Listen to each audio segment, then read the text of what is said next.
Illinois Dems bosses in Congress now.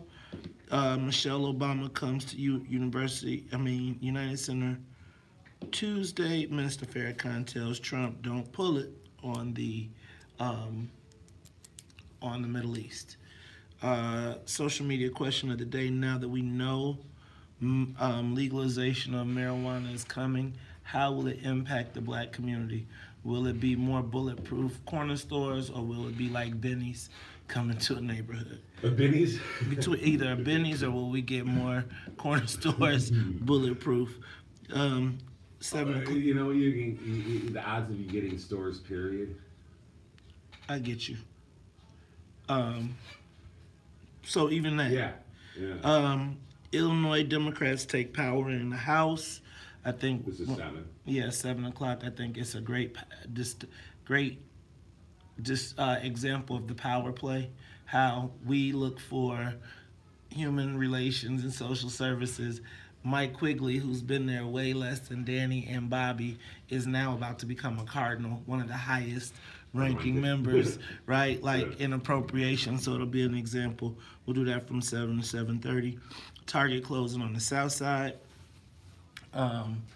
The mayor passing an executive order signing an executive order that's saying you don't get any TIF, but where does that leave the other? Where do you stand on? I know where you stand on Target. You know, you. Well, I don't think Target should be able to close. I mean, well, let me back up. It's not that I don't think Target should be able to close. I think that, because I don't think anybody should be able to tell you where you have to do your business. But I do think that there is a corporate responsibility that they have, and I don't think that they can just take. I think even as good corporate citizens, you don't just put a hole in a community like that. So they need to be working to find a solution to fill that gap. Absolutely, 100%. You can do that. Yeah. You can make a big deal about that. Absolutely. That's encouraged, actually. But we can't as a station. Got you. Yeah. I got a call. 8 o'clock, from Young Guns to Black Ops. The Black Faces. Ooh, Young Guns, that's good. Yeah, from the Young Guns to the Black Ops. They are the black people behind the blue tsunami in Illinois. Sounds like a Xbox game. Man, can I tell you something though? It was interesting as I was thinking about what happened, and I was thinking about the people and the names that I gave you. All of the names that I gave you did significantly well in this campaign and were very instrumental in the success of all these campaigns. Now, essentially, what I have been screaming about for the last 10 years about black people not really having the opportunity to be at the top of and have they actually were. And so even as I'm kind of like railing and screaming and being mad, it's like they maximized the opportunity that came. And so I think it's also a contrast between the people who stood up and complained and Phil Jackson. Next Friday. No, is it today? No, today's not the 16th. Oh, yeah, okay. Friday, November 16th. Okay. Rainers. I'll put that up there. So I think that's interesting. And then Todd, I want to. Did you see Gillum may want to unconcede? No, and but we still can. Counting votes in Florida. Okay, let's do that. You're still counting votes in Florida. And then you see that anywhere? I did see it, but yeah. Hold on. And then I want to try something different this Friday. You know how I like to do fun stuff, but I think I'd like to try and see if we can maybe make this happen as a feature. Tell me something good. Tell me something. I want to use that, but can we tell me something good that happened on a Friday? Like, not just on a Friday, but this week. Like, we tell every terrible whatever, blah, blah, blah. Okay, so today on my way in, I heard the story about in Pullman. They're a new school, after Track. school. Yeah, I got it. U.S. Bank Pullman Yeah. Community Center. Yeah, that sounded really cool. That would be, tell me something good, right? Right, exactly. You got a promotion at the job. Carry one. So I only have a couple minutes, and we like to fly out of here real quick on a conversation about Monday. Monday, I wanna have some young veterans of war on and talk about. Okay. Do you know anybody? Do you know anybody? I probably do. And I think. And I bet if we asked, like right here, I bet you we get some too. You want to try that, and then we can have some people come in at 8 o'clock. Veterans Day. Oh, that would be really good. It's not a holiday. I thought I had it marked off in my. Sunday is the 11th. It's the actual holiday, but it's celebrated on Monday. I actually had it marked off. I didn't think we had to come in. Andrew Gillum. There it is, 49.2, 49.6 right now. With 99% in, they're showing it on the TV.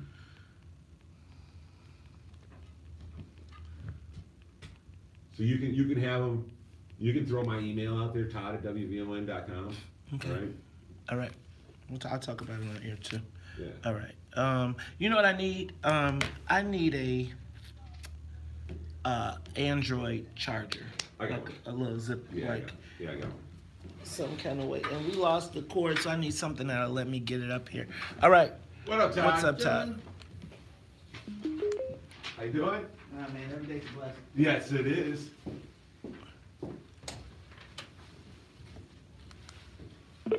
Survived the shooting in Thousand Oaks. She has a message for lawmakers. I don't want thoughts.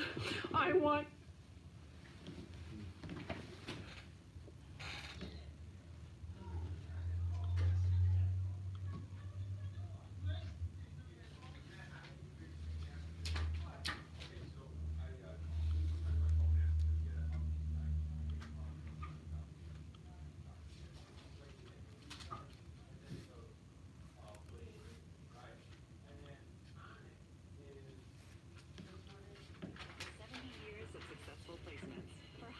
accounting, finance, IT, legal, marketing, or administrative staffing, count on Robert Half. We'll find you productive, engaged employees. Learn more at roberthalf.com/radio. Hurry to Macy's Veterans Day sale and get Good morning, everybody. Good morning, good morning, good morning. Todd! Can you get the line? Great. Can you get Todd straight?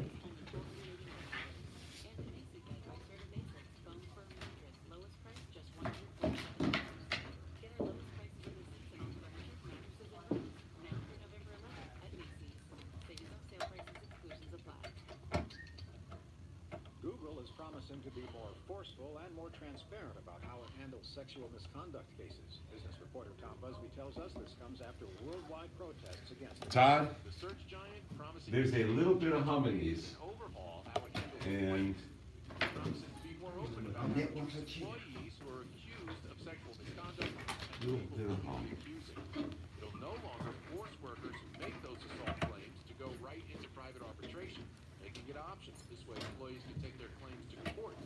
It's also offering counseling for assault or harassment and allow employees to bring another person to support them when they need to discuss those complaints. Now all these changes will be implemented between now and the beginning of next year. That may be a little too late for a lot of workers. Uber has a new policy prohibiting drivers from broadcasting passenger images over privacy concerns. I'm Michael Toscano.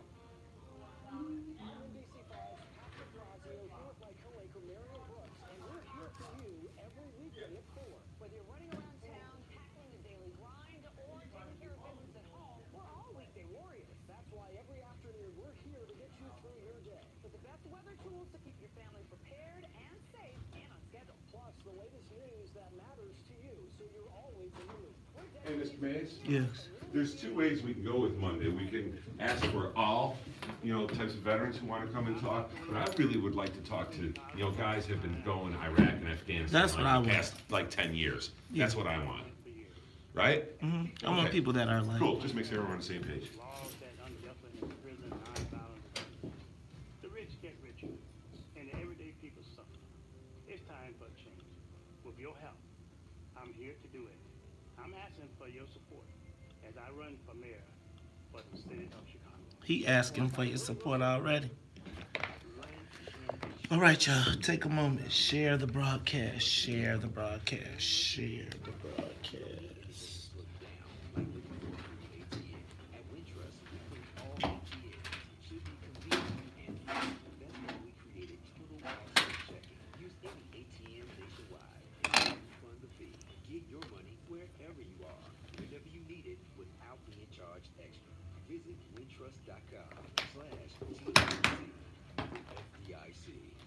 Medicare open enrollment began October 15, 2018, and ends December 7, 2018. Near North has insurance counselors available. Good morning, y'all. How's everybody feeling? Everybody good? Good, good, good. Let's see how this works out for us this morning. Hope everybody is ready. Why not choose Near North as your medical home? Please visit our website at www.nearnorthhealth.com for a location near you. Hey, I'm here with my friend, attorney Bill Pentis of Pentis and Lawrence. Bill, most people think lung cancer is only caused by cigarettes, but that's not true, is it? That's correct. Lung cancer can also be caused by exposure to various toxins like asbestos. Everyone's been exposed to asbestos at some point in their life. And surprisingly, they're not operating. Millions of dollars every year on behalf of people who are diagnosed with lung cancer. Many of them are smokers, and many are not. We're not suing the tobacco companies, but we are suing those people responsible for asbestos exposure. We also find many cases where the lung cancer diagnosis is often missed by the doctor, where it could have been diagnosed and treated successfully. How does someone with lung cancer... Take a moment, share the broadcast. Good morning, good morning, good morning. How y'all doing this morning? Take a moment, share the broadcast. Share the broadcast and share At 312-488-7000. That's 312-488-7000. the broadcast. Or go to lungcancerlawyers.com. What's up to everybody on YouTube?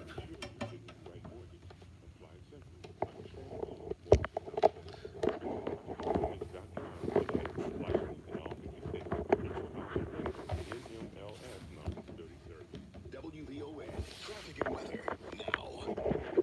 Snow rain mixture happening, slowing down things quite a bit. If you're on the Ryan, you're already looking at a 30-minute drive from 95th Street to downtown. Bishop, I-32, I-8094, I-23 and from I-80. To Stevenson, already an hour from I-355 to the Drive 37 traveling on. All right, I think I'm officially ready ahead of the game. Take a moment. Share the broadcast. Share the broadcast and share the broadcast. All right. What's up, James Matthews? What's up, Quasi? What's up, Alvin? What's up, Mark Allen? I hear your voice, my brother. Let's get in here.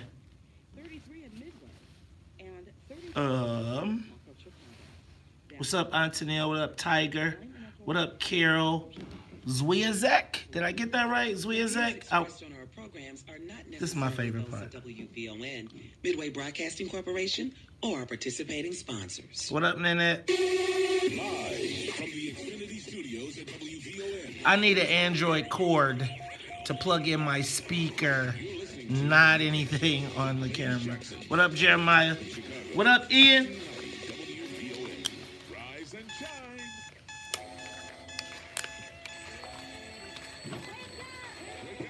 Wake up! Wake up! Wake up!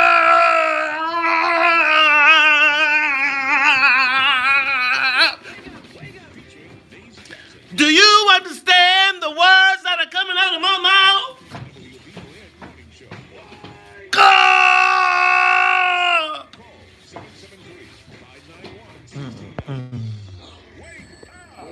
Everybody, no more sleep. Does this mic work?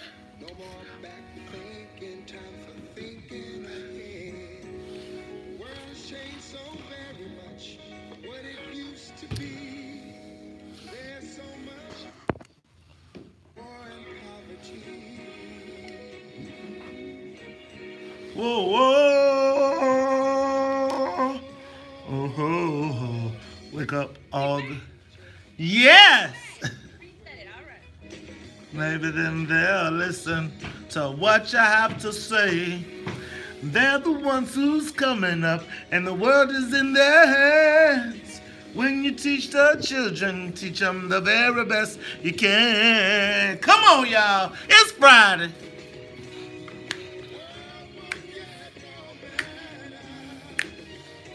If we just let it be, na na na na na na na, the world won't get no better. They tried to get me again. Wake up, Chicago. Wake up, world. This is the WVON Morning Show. I'm your host, Maze Jackson. I think we got everything working. I'm feeling good. I'm back flying high, already on the runway, ready to get this thing up and out. But I got to say what's up to my man, the Cook County Board President. You know, he's the former, but I wish he would have never went away. He is with us. He's been with us all week. It is Cook County Board President, Mr. Todd Stroger. Todd, how you feeling this morning? Great, Maze. Good morning. Hey, man, what you doing over there with all that purple and gold on you? I didn't know you was a cute. Well, that gave me a good laugh. You representing LSU today. What's up with LSU? You know my wife's from New Orleans. She's from New Orleans. And we got well, at least one of our nieces went to LSU. Oh, okay. So you represent for LSU? You got a starter jacket on. Now you know how long ago I wanted a starter jacket. I want to bring back the starter jackets. And the president, now y'all want to see fashion in full effect. President Stroger rocking out with the starter LSU today. Throwback. You a throwback? Hey, man, you know what? I was thinking about that the other day. My son went to the mall to pick up some pants. He wanted some clothes, so he went and got him a pair of jeans. And, you know, they got these jeans. You know, these skinny jeans. I don't wear them anymore. But I was about to make fun of them, but then I thought about when I was in high school.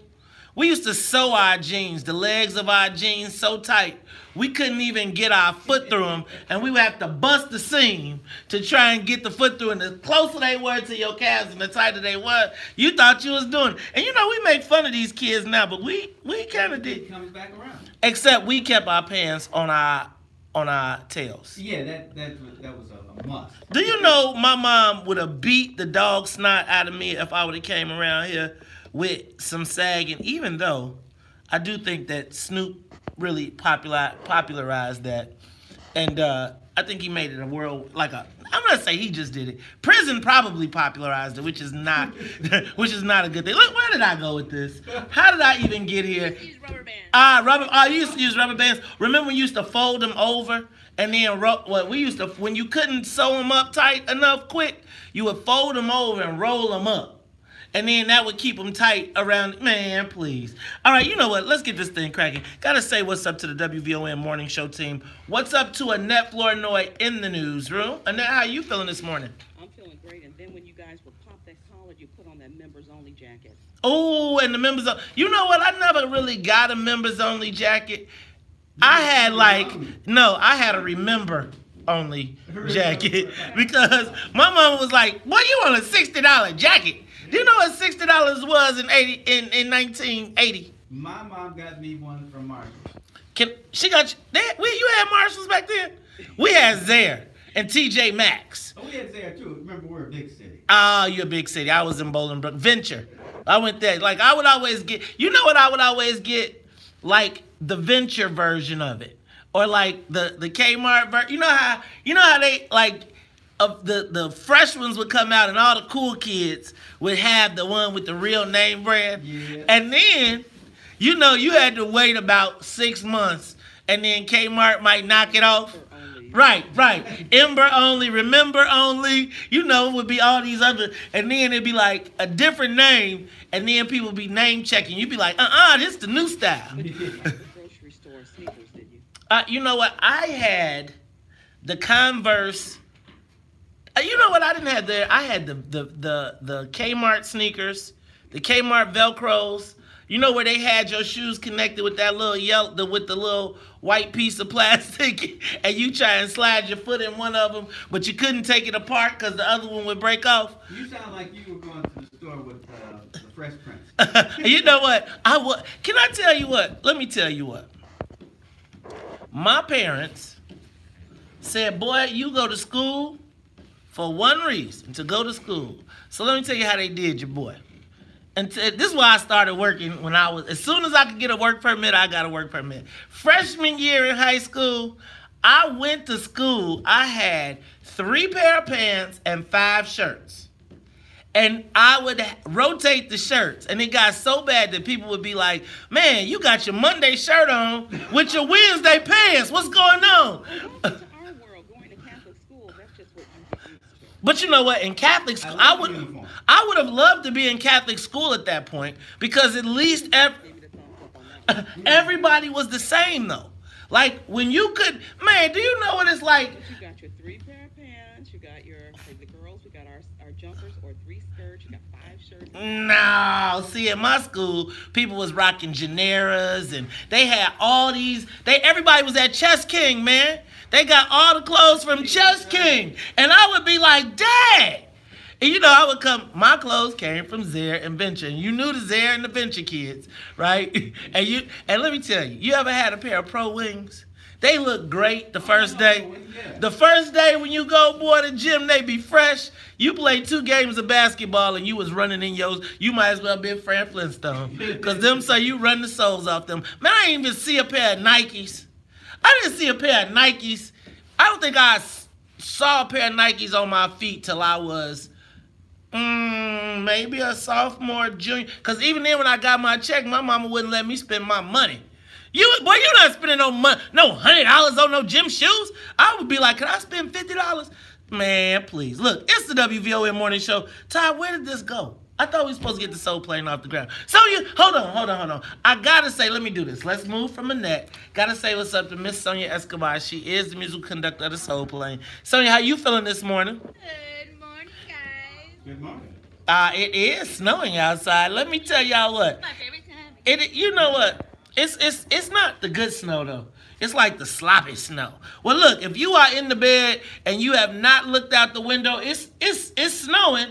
It hasn't stuck. I thought we were going to wake up to snow, but it didn't stick. So now it's snowing now, so you better get up and get ready if you're on your... It's raining, so that's why we're not going to get anything to stick. But I love the Christmas music. Thank you. Can we wait until the day after? It's not even Thanksgiving. I just got put away my Halloween costume, and y'all... Oh, Lord. All right, well, look, we'll talk about it all when we come back. It's Talk Chicago 1690. I am your host, Maze Jackson. We'll be back. More of the morning show with Maze Jackson coming up. Why do I not have balance? 1690 WVON. I feel like you're unbalanced. Is that what you're telling me, Maze? That explains a lot. Huh? I said you're unbalanced, Maze. Is that what you're saying? All right. How y'all doing this morning? Annette reminded me out the air about Look, they tried to get me again. About Earth shoes.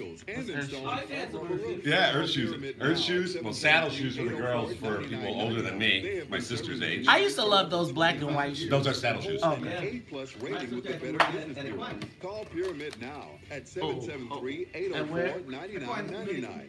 Need work inside your home, from finishing basements to you're right. and bathrooms? Huh? There's something not 100% with the headphones here, Maze. Okay, I just gotta. It's just wow. activating my 0% interest my on all home what you improvement call loans. that? When Vertical? you mention WVON, I feel all like, major whoa. credit cards accepted. Don't There put it is off a way for if you pull another it halfway day. out, you'll Pick get up it in the both phone ears. now. Dial I just did with 773-804-9999. But yeah, Earth shoes, and then I remember Construction. Kmart, Maze. I was there with you with the Kmart shoes. There were always those blue shoes with like 3 or 4 white stripes. Yep, they looked like you almost could play them off Like a, as Adidas, and then somebody with some Adidas would and come then I had around. those shoes with gas. Those were, you had the black.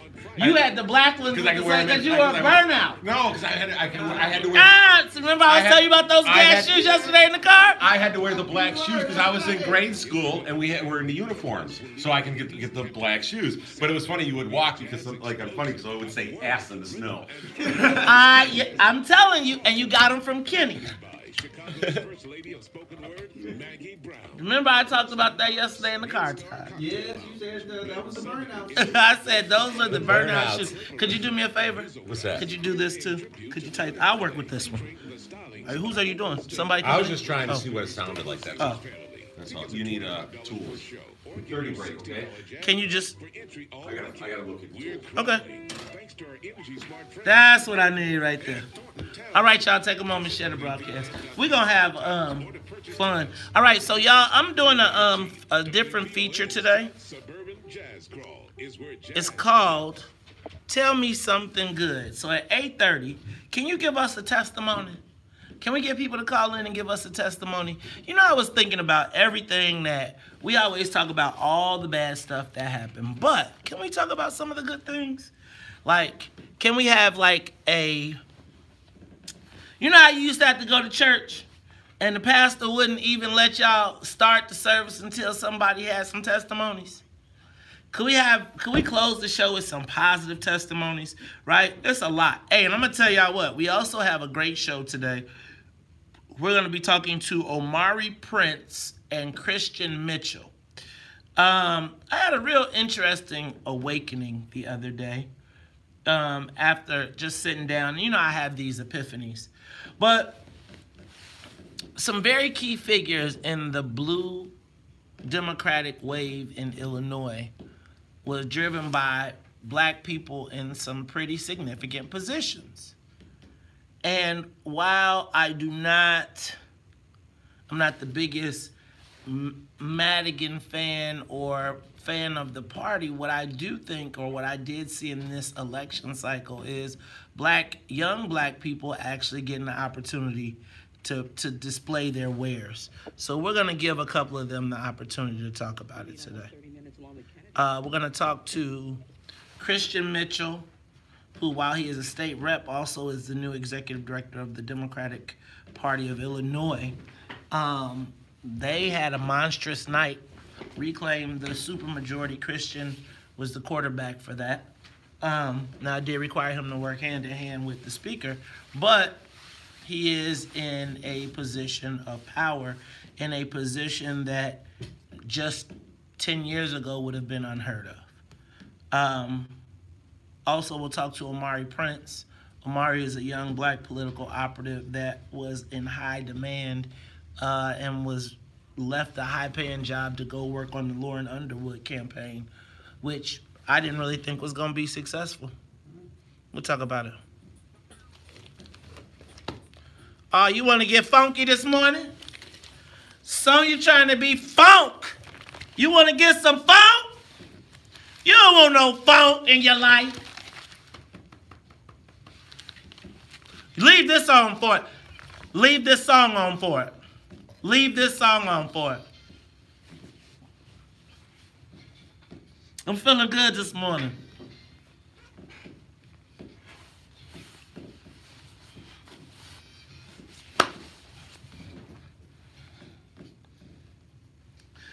It's Chicago's 4th annual South Suburban Jazz Crawl, a weekend of music and fun. That's right, it kicks off November 16th, Ladies' Night, featuring the smooth jazz sounds of Delivery Point and a birthday celebration for our very own Miss Perry Small. Now, it's going to be at the entrance in Harvey, 15101 Dixie Highway in Harvey, Illinois. That's right, out in Harvey in the Southland, the great Southland of Chicago. Now, your tickets are only $25 in advance, or get your Jazz Pass for $60. That's right, come to all 3 shows for just $60. $60, $60. Now, for more information or to purchase tickets, visit WVON.com. That's WVON.com to get your tickets to the live South Suburban Jazz Crawl, a weekend of music and fun. This is the WVON Morning Show. I am your host, Maze Jackson. And look, we got to get back to it. You know I got to pay the bills, but after we pay the bills, we got to do our thing. And you know what? I got carried away. Y'all had me feeling all nostalgic about Pro Wings and Full Stripes and all the clothes. You know what? Maybe we add some of that into to the Tell Me Something Good. Like, what What the clothes? What were the things of the 70s? Did everybody have name brand clothes? The 2000s. Are you good? Okay. Well, everybody had parents that cheaped them out on something. What was the something your parents cheaped you out on? We're gonna add that to the 8:30. Let me get them through my headlines. Okay. First of all, you know what? Yesterday I did not cover this, but the mass shooting in Thousand Oaks, California. Yeah. Imagine a shooter, suspected gunman, goes into a college country night and shoots. And was it 12? How many people were killed? 12? I think it was 12. 12 people murdered. Can you imagine being at a college party and somebody comes in and shoots? I guess the question now becomes, where is it safe? Nowhere to run, nowhere to hide. I just, my heart goes out to these people. It just seems as though these mass shootings, the more you publicize them, the more they occur. Can you imagine, there were people they said that were at that shooting that were also at the mass shooting in Las Vegas. Man.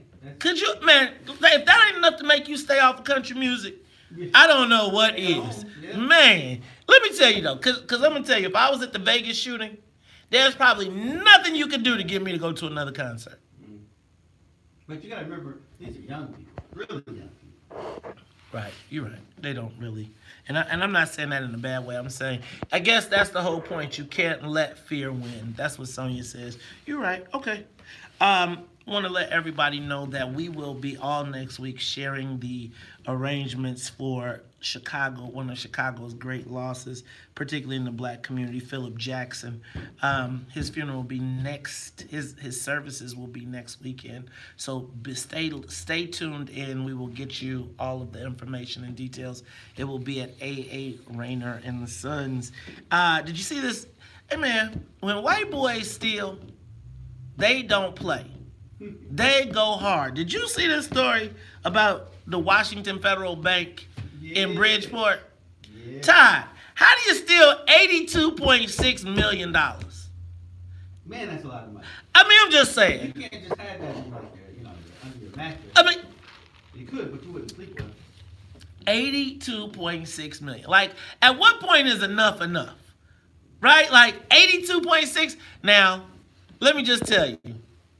Black folks ain't stealing $82.6 million.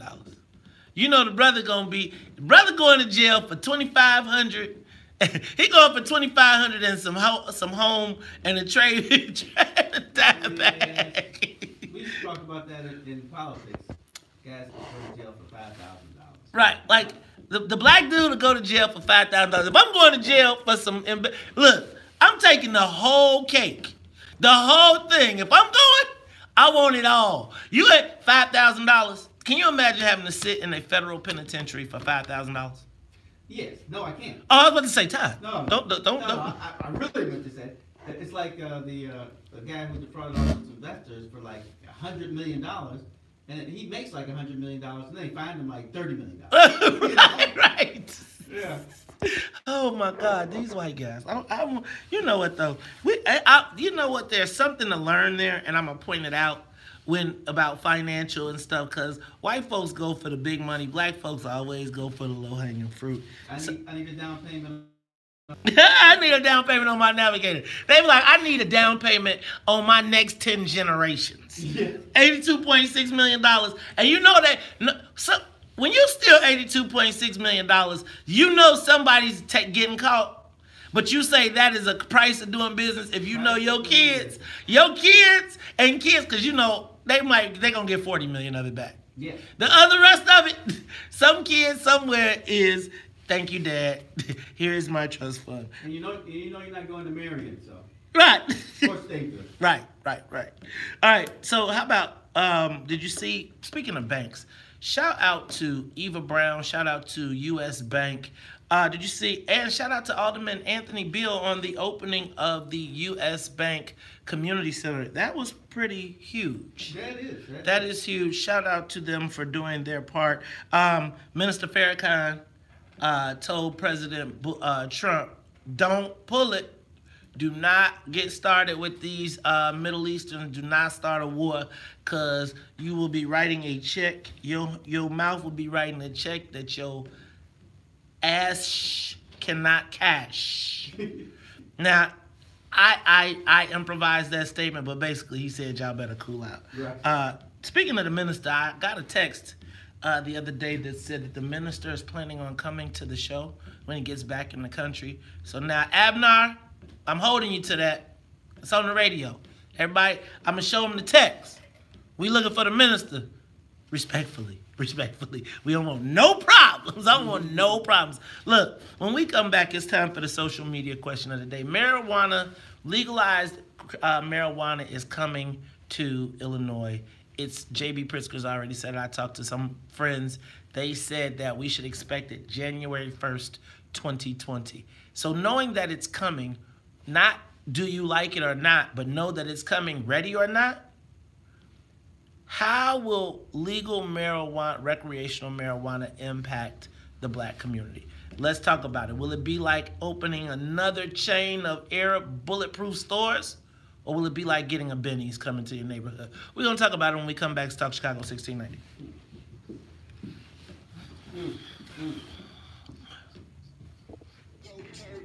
It's your big day. You know we gon' party like it's your big day. He doesn't like Mays, there will be no stores on the south or west side. Well, maybe like Matson or something.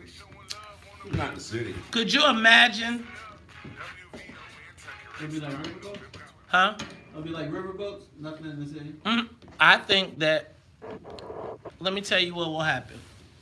The Asians will buy that and turn it into the biggest weed bazaar in the country. You will look up and you will see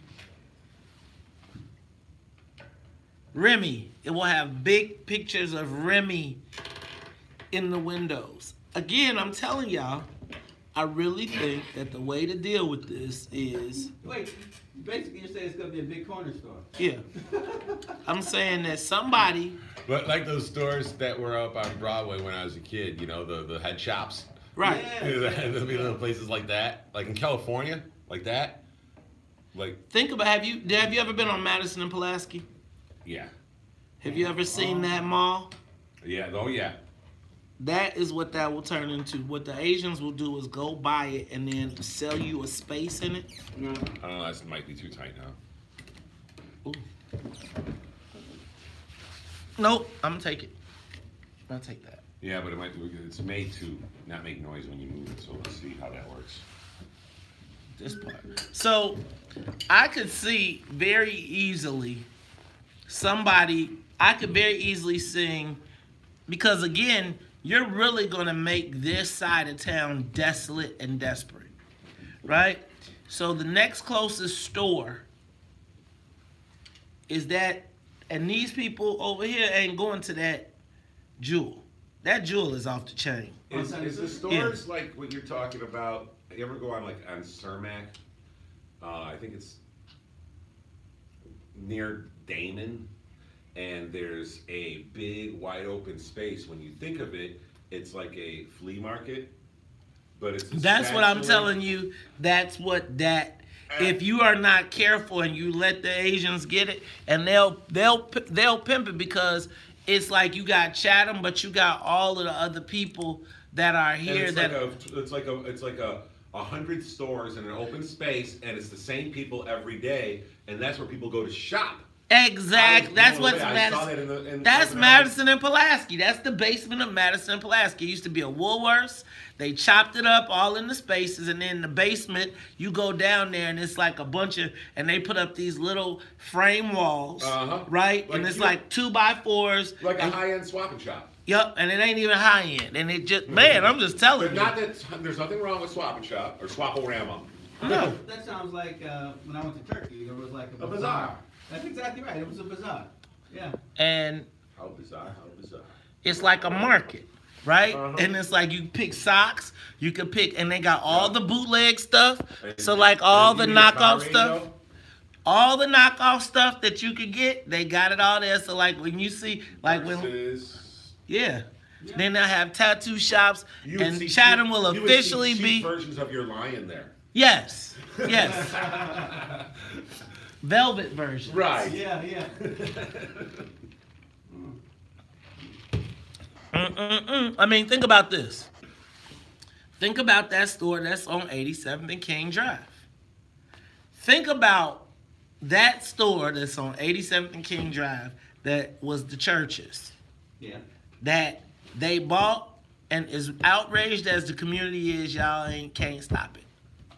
I'd change it into a "We Be Gone."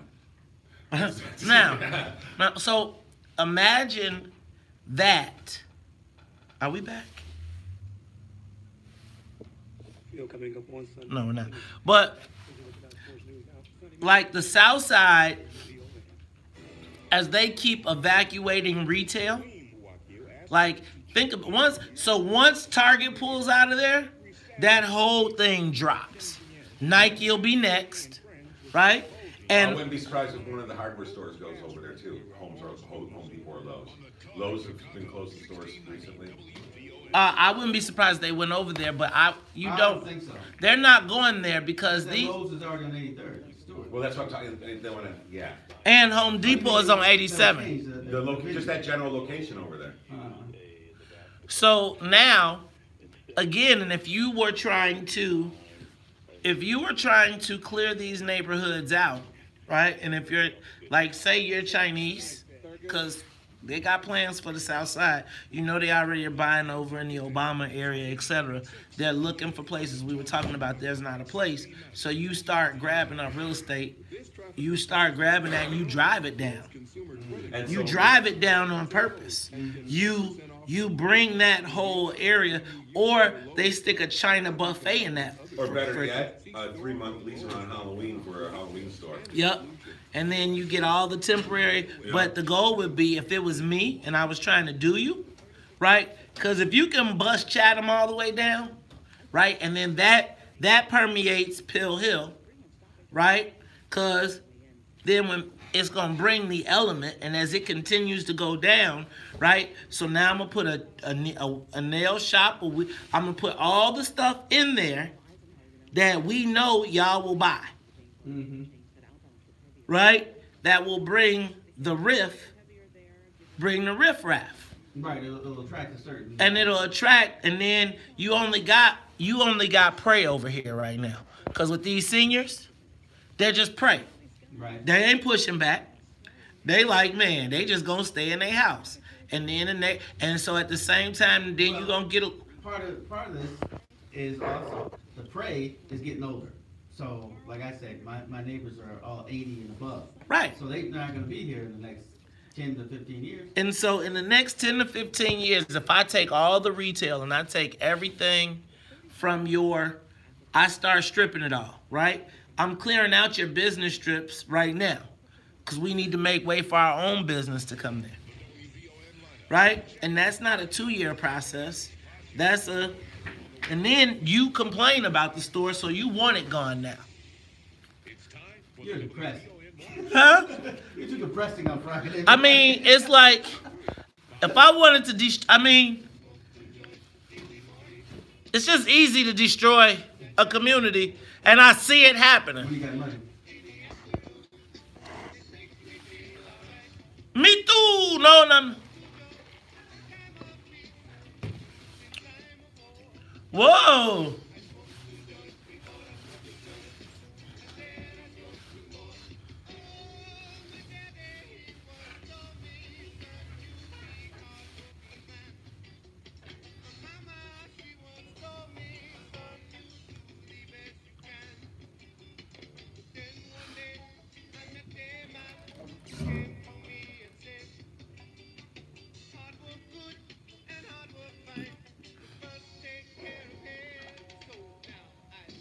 You are tuned into the Talk Chicago 1690 AM. I'm your host, Maze Jackson. Sitting in with me, as he has been all week, it is former Cook County Board President former Cook County Board President Todd Stroger. Todd, how you feeling, man? You hear this song in the background. What is? Yeah, I just really kind of caught the lyrics. You just caught the lyrics.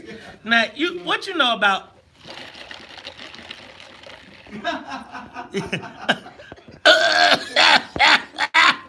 Very little.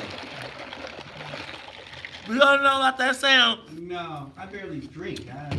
You barely drink. You know what, Todd? So what do you drink? I'm just curious. Because I would love to see Sugar is my addiction. Sugar is your addiction, your candy man? No, not really candy. More like soda and... Oh, so you wouldn't have been with the Pop Tax, huh? All right, y'all. Gatorade was throwing me off, man. Well, let me tell y'all what. Speaking of taxes and revenue, our new governor, J.B. Pritzker, has announced that his goal is to have recreational marijuana legal in Illinois in his first year in office. I did some snooping around, talked to some of my sources behind the scenes, and they say that recreational marijuana will be in Illinois January 1st, 2020. I mean, that was, like, I asked, and it was like, boom, boom, boom, boom, boom. Like, the bill is written, they're going to pass it in May, probably, of this year. Mm-hmm. Take the time to use that time to help all the rich white people get their money together and get their stores and locations open. Well, that's the question. Who will be the people who will be able to distribute it? I remember Gail Franson. Do you remember Gail Franson? No. He ran for Secretary of State. I think the first time Jesse White ran. He got mollywopped, did he? Yeah, as a Republican. He was a Republican from the Great DuPage. Well, and then casino votes happened, and so no, this had to be before that because he put up $50,000, and he would say, "I was afraid my $50,000 might not come back to me." Like, man, you own a casino. He owned the one in Joliet, the only one for hundreds of miles around. Like, you're gonna lose money. Same thing with this kind of stuff, but he also was a very powerful politician. So he got in the door. So who's going to get in the door? Well, who is going to get in the door is one thing. Who's still locked up is another thing. But, I was thinking about, so my friends tell me I should be pro recreational marijuana. I don't really know too much about it. But they say that recreational marijuana is something that my friend told me he's been looking forward to it for a long time. He said, my friend told me that now he don't have to go to Jamaica, he don't have to go to Belgium, he could just go around the corner. But my friend also said he lives in a pretty mixed neighborhood, pretty diverse, where it's not called weed, it's not called marijuana, it's called cannabis, right? And the lady on Chicago Tonight used that word yesterday. So it's not weed, it's not marijuana, it's cannabis, and it has medicinal purposes as well as recreational purposes. She was a doctor. Right. So, but when I think about it being recreational, and they say it'll be just like liquor. But I think about like liquor stores. And I think about what does... You mean you put people hanging out and every once in a while somebody gets stabbed outside the door? Well, see, that's the liquor store we get. Yeah. Could you imagine that happening at a Benny's? No. See? No. See what I mean? So, here's my question to the WVON family. I really want you all to call me and tell me what your thoughts are, because it's coming. Right? So we got a lot of issues. Like, Todd, the issue you brought up about who will make the money, who will open the stores, what will the licenses be like, what will we be able to sell it, but what will those sales look like? Will it create a new cannibalism in the crime market, who has underground crime market that was making money off of it at some point, that now has to move to breaking and entering because they can't sell. Are there going to be like peddlers licenses so you can, you know what I mean? No, that's a good question. As a matter of fact, I talked to a tactical officer who actually gang stuff is his thing, And he said, look, if we stop them from doing one thing, they're going to do something else. Because criminal activity in business is what they're here for. They're not just here to run around and have parties. Right. And so the question now becomes, how will the legalization of recreational cannabis impact the black community, both positive and negative? Now, I think it can create some new millionaires. And I think it could, but will those millionaires be black millionaires? And will it only be the elite? Like, can you be a small business owner that breaks into this business? Will the laws be written that prevent the best salesmen, people who knew how to make it work out of the business? Will they write the laws to keep them out of it? The other part, though, is I was thinking about what does it look like in our neighborhood? Will it be a bunch of plastic baggies floating around because everybody walked out the weed store like they do out the corner store and dump their innards and they flying around the neighborhood? You know, that's the greatest fear of us middle class black people. It's like my house. It's right down from the McDonald's. If I don't have to go out and pick up McDonald's and stuff for bags and float it down the street, you know. Right. And I was thinking, like, you know, when white folks get a Benny's to their neighborhood, they be like, welcome Benny's. They do. Benny's! You know, you like, Benny's! Yeah, Benny's! We have arrived. We are a community now.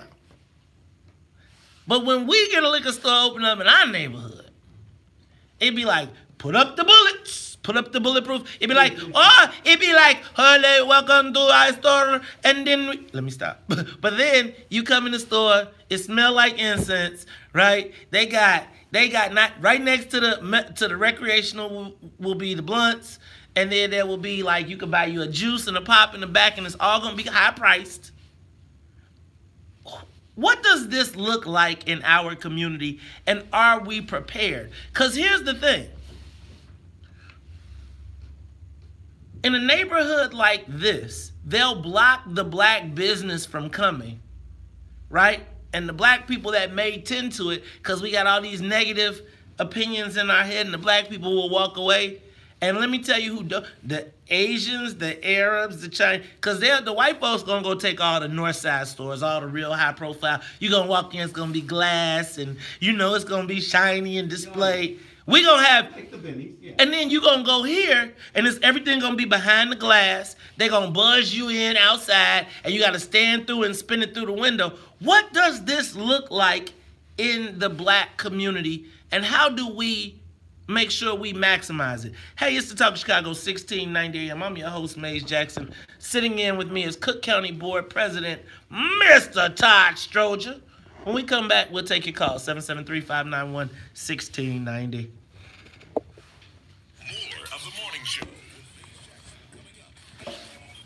So what does it look like, Mr. President? Because you know it's going to be blunt innards.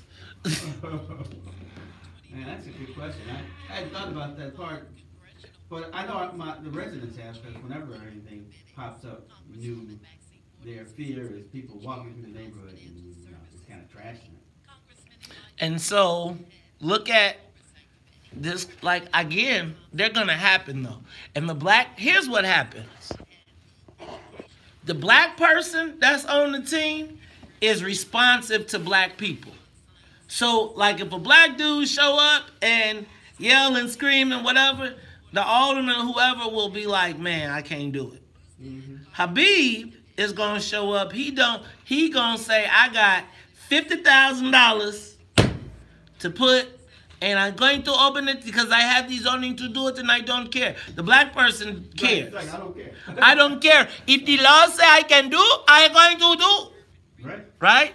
But that's us. So the black dude that's on the team say, man, that community is not going to welcome this. Habib, how many black people wanted that corner store down there? On 87th King Drive. In this community. Oh, yeah. How many people wanted that store? How many people, once that store opened up, was like, we're going to shut it down? That mug is dead open right now. Still is. Ain't going damn nowhere. Because he said, I have right to be here. A right to be here in your neighborhood. I can servicing goods to you. And guess what? Y'all walk y'all ass right in the store and buy it. So obviously, right? I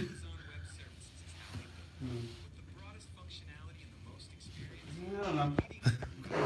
Everything's tough for us. Man, ain't nothing easy. But you know, one of the business ladies, one of the Chamber of Commerce type ladies, she made a point once on I don't know if it was your show or a clip, that if you go up north and you look, and you may go down, let's say you go down Claiborne Avenue, and there's a store there and you stop in. Then you come back next year, that store is gone. There's a new store, but this new store looks just as good as that last store was here. It's got whole new furnishings and the walls have been redone. She said, you can't do that here because they won't loan you the money on the south side.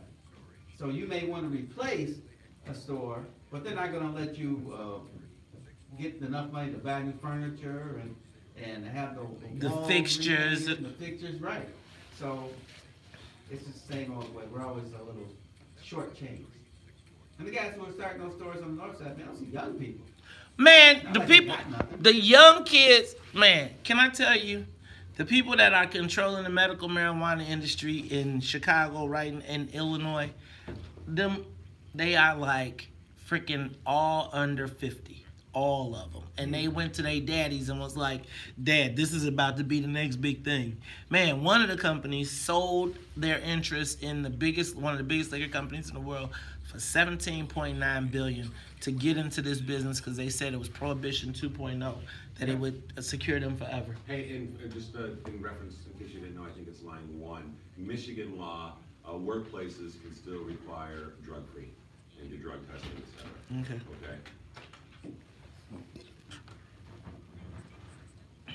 What's up, Hassan?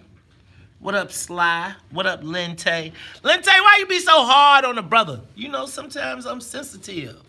Dang. A brother could be sensitive sometimes. You know what I'm saying? That's the problem with us black men. We can't never have no emotions. What's up, Cassie? Shout out to the black mom. Huh? Except that one you just used. Right. Anger? Right. Black man could be angry. I can't be feeling some kind of way. I just want to be free. But I've decided that indentured servitude could just be a good thing. It can pay off. Indentured servitude pays. You still get a check. No, just okay. Hey, Brenda Rogers. What up, Lente? You are hard. Y'all be hard on a brother. I be going back reading them comments. They be like, I'm glad I ain't see them when I was talking. Media question of the day. Call 773-591-1690. But I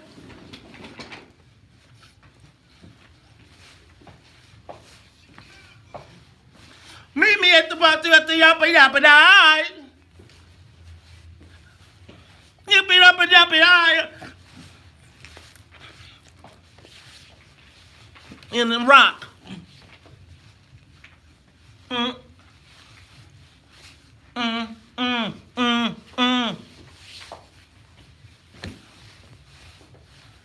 Steak mama.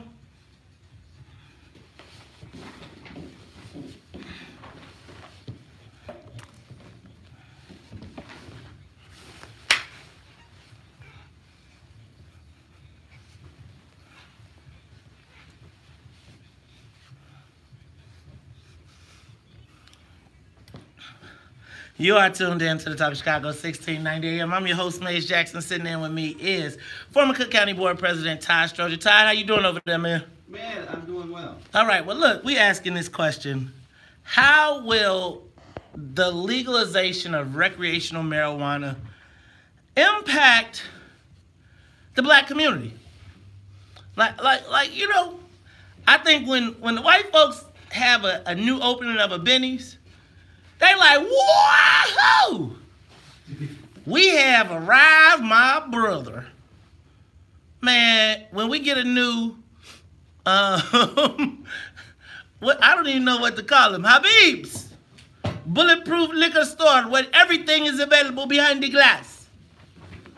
We're not that happy. We're not that happy with it. And then when you think about what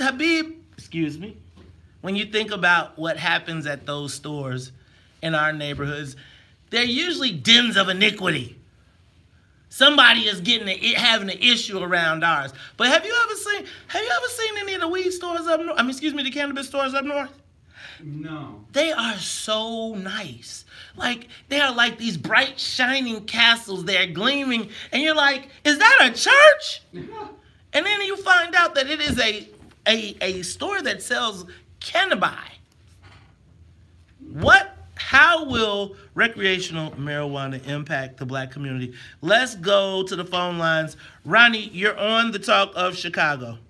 Good morning, Brother Mays. Good morning, Brother Todd. Good morning. My question is, how does it affect the jobs? Because a lot of jobs is not going to accept you smoking that weed. I know my job, you fired, you drop you out of there.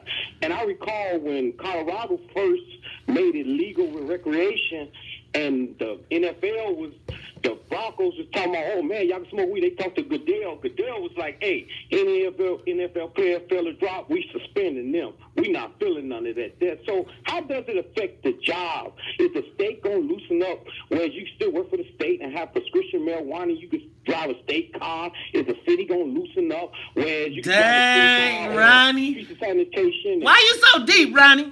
See, man, my friend said, why y'all can't just let him have this moment? Go ahead, T. You on the Talk of Chicago. That's what my friend said. T, you on the Talk of Chicago. Turn that radio down. Hey, you hear me? Yeah, turn that radio down. Go. Oh, okay, yeah. But check this out, though. You talking about the bulletproof rock child. But this is, as far as marijuana and stuff like that, man, they're going to find a way to legislate brothers up out of it. And then they're going to open the Korean marijuana dispensary down the street. And then down the street, they're going to open up the Arab or the Ali Shahid's weed. He got that purple. I got that purple, man. Man, I got that purple for you, bro. I got that loud, my brother. 3425. Hey, Mike, you're on the Talk of Chicago, 1690. How will this impact the black community? I think it has a negative effect on people getting jobs and driving buses and cars. You know, it's going to be a mess. My opinion, it's going to be. Man, I can feel you on that one, brother. Point. That is a good point. Let's go to, you know what? I know you got one for us. Go ahead, Art. Let's hear it. Hey, what's going on, man? What's up, Art? Your co-host. Marijuana is going to take black community further, deeper into hell, where we already are with drugs and with the non-legalization of, with the non-legal drugs and with legal alcohol. So his father has already destroyed and decimated our community. Now we want to tell the young people who are not doing drugs, hey, it's okay to be high, you'll be able to function, and everything will be okay. And it's just another trick for the black community to fall into to further destroy our community. Dang. All right, you forgot to say, may God bless. And may God bless. All right, thanks, Art. Yeah. I'm like, come on, man. You know, Art gotta put the cherry on it, Art. You know, Art calls and tells us. I am concerned. I think the point that two of the callers made about the jobs is very disconcerting, because I do think that the day it becomes legal, everybody's gonna run to the store and be like, yes!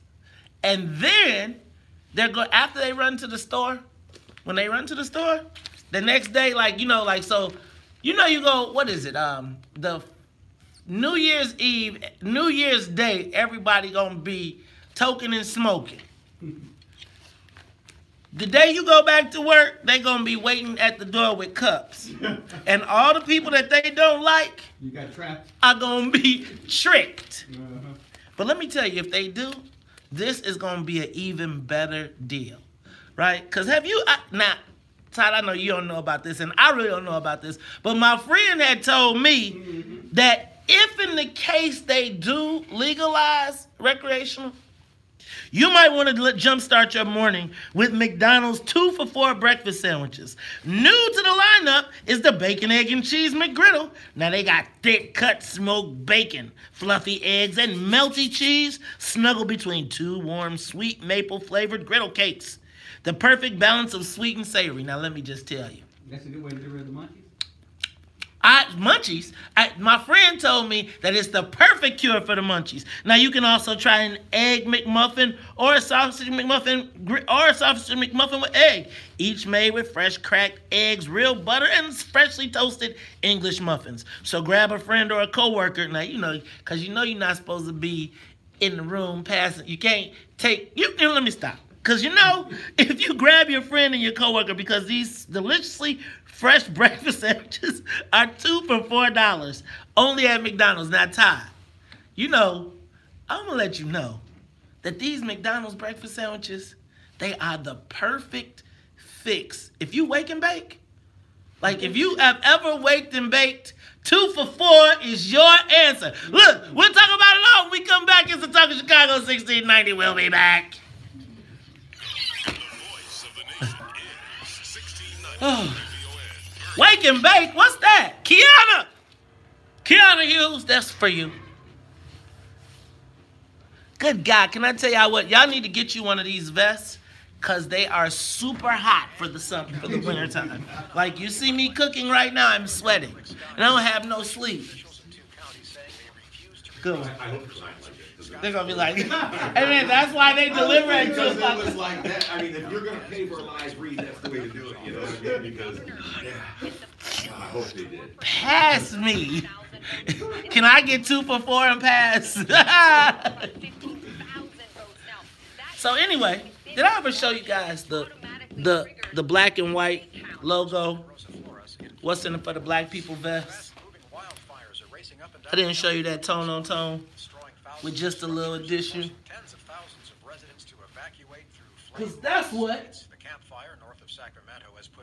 Now, guys, in an effort to not be a victim, I am printing and making my own materials, of which I will be selling at pop-up stores and locations around the city of Chicago. I would like to encourage you to buy What's in it for the Black People gear, as well as your May Said gear. There will be vests, there will be jackets. We will be doing pop-ups throughout the city all over the Christmas break, and I will be there selling and live broadcasting. So, in my effort to build my own brand, I'm going to take my own brand into my own hands. I'm going to humble myself to work for myself, right? So like I'm telling you, it's always like easy to be like, ooh, I work for somebody else. And if somebody else comes to you with their dream and says, hey, will you market it? And will you, man, I would charge somebody and I would say, here's our team and this is what it costs to do it. So I'm going to apply the same things that I would apply to someone else who had a startup brand to myself.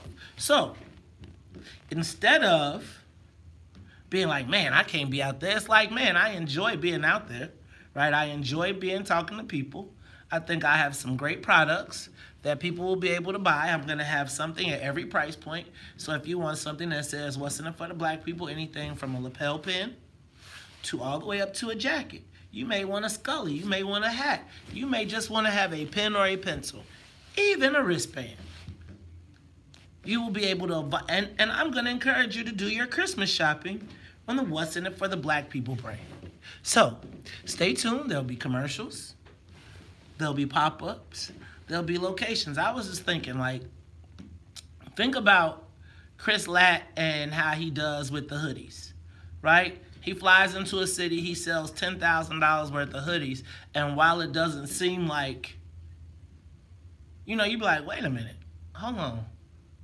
If you make $10,000 a weekend times 52 weekends, that's a lot of damn money. That's a lot of damn money. Right? And it's like, you don't, because sometimes one of the things I always think of is if I don't do it huge, then it's not getting done.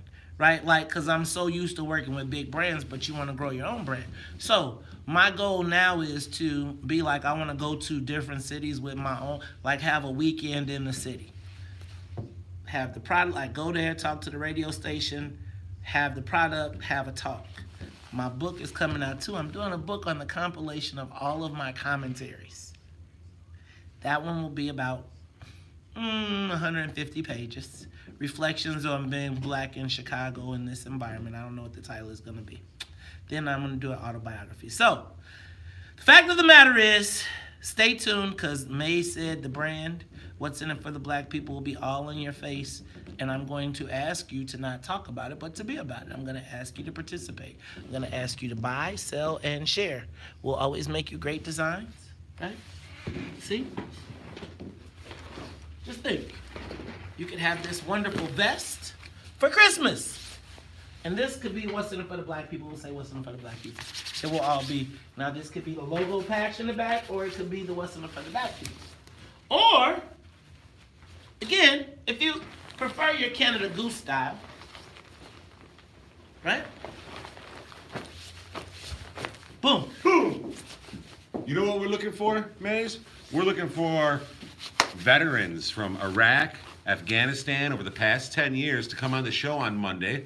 We're going to be having a Veterans Day program. Did he just jump in? I sure did, because I know you just got him in before you go on the air. I was going to do it on air. Did he hit me in my I did. I'm hijacking your show, man. So check it out. So, again, more Christmas wear. Imagine your kids, their own What's in It for the Black People jackets. Now, I chose to go simple, right? Because sometimes people just do too much. Now, if you want to upgrade, I can customize the jacket for you. But alas, we're back to the hot vest wardrobe change for the 7 o'clock hour. Shout out to Leaders for the Protect Home shirt.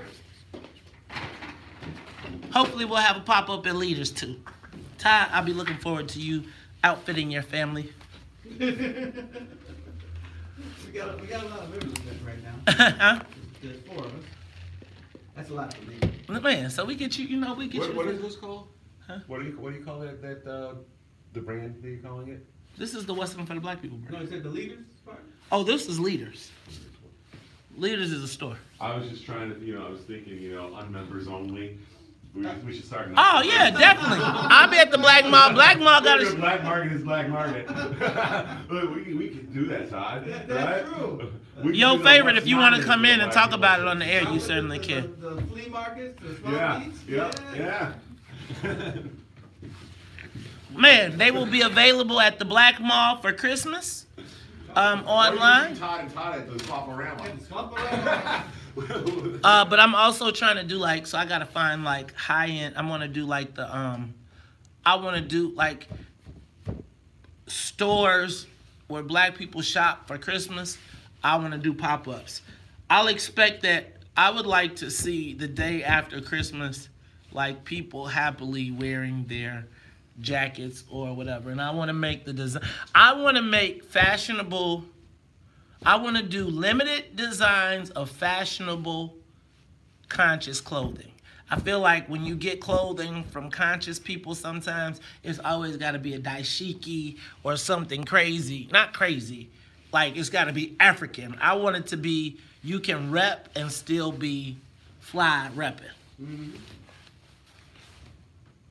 And so, also, the jackets and the shirts become advocacy points, right? So some people don't want to talk at a meeting, but think about having a What's in It for the Black People shirt going to every mayoral forum. And the mayoral candidates feeling oh, damn. And the white people, they're being oh, Jesus, I got to answer the question. Right? Yeah.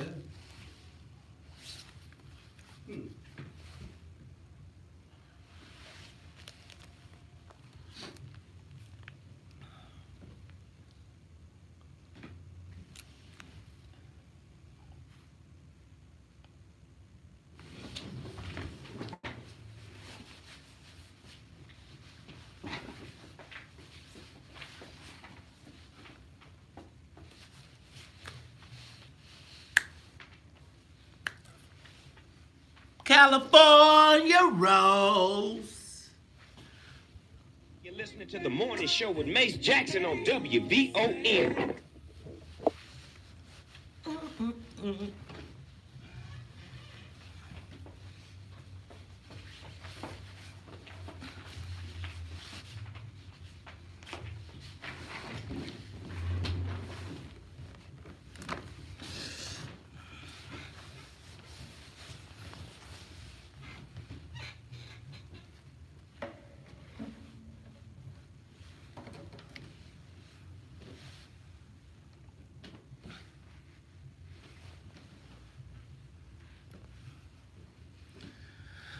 You are tuned in to the Talk of Chicago, 1690 AM. I'm your host, Mace Jackson. And y'all know how we do at the top of the hour. Got to say what's up to the WVON Morning Show team. What's up to Annette Flournoy in the newsroom. What's up to Miss Sonia Escobar. She is the musical conductor of the Soul Plane. Ty Stroger is sitting in with me. He is the former president of the Cook County Board. I like to call him Mr. President. You know what? Let's I'm going to keep this social media question because I see your callers. How does recreational marijuana recreational cannabis. How will it affect the black community? Like, my friend told me that we should really be looking forward to it. As a matter of fact, he said he can't wait because he said on January 1st, he going to be right there. 12:01 a.m. He said he told me he was going to be looking for some bubble gum. Your friend is very informed. You maybe one day you might meet him one day. Because he don't come out that often. But, because he be too busy, he be like, he get a little, excuse me. But, he told me that this could be a good thing for the black community because we can make some millionaires, but it could be a bad thing if we allow it to turn into another version of the corner store. So, how will the legalization of cannabis impact the black community? Will we see another wave, another Arab invasion of corner stores that have now expanded? Because the Arabs are very good at taking advantage of what black people want. Yes. Like you go to the corner store, it used to be popping soda and chips, but now that they know that they're in food deserts, they make dinner in the back, right? So you can go get you nachos with some ground beef, some cheese, knife and a fork, and kids be like, that's dinner. I'm going to the corner store for dinner. Will this be another extension of that, or will black folks will it be like a Benny's? A boom. Boy, because when Benny's come, everybody get a job. It be nice cars in the parking lot. And people feel special. You go to a community where they got a Benny's. They give cheese away? Right, they give cheese. They have charcuterie boards. I don't know that.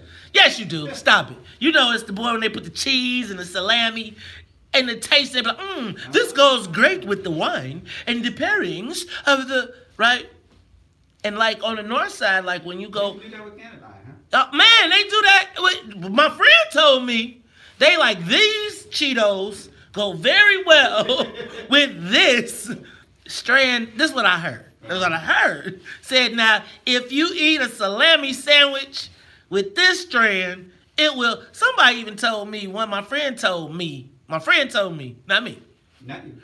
He said that if you have mangoes with something else, then you will be on a rocket ship.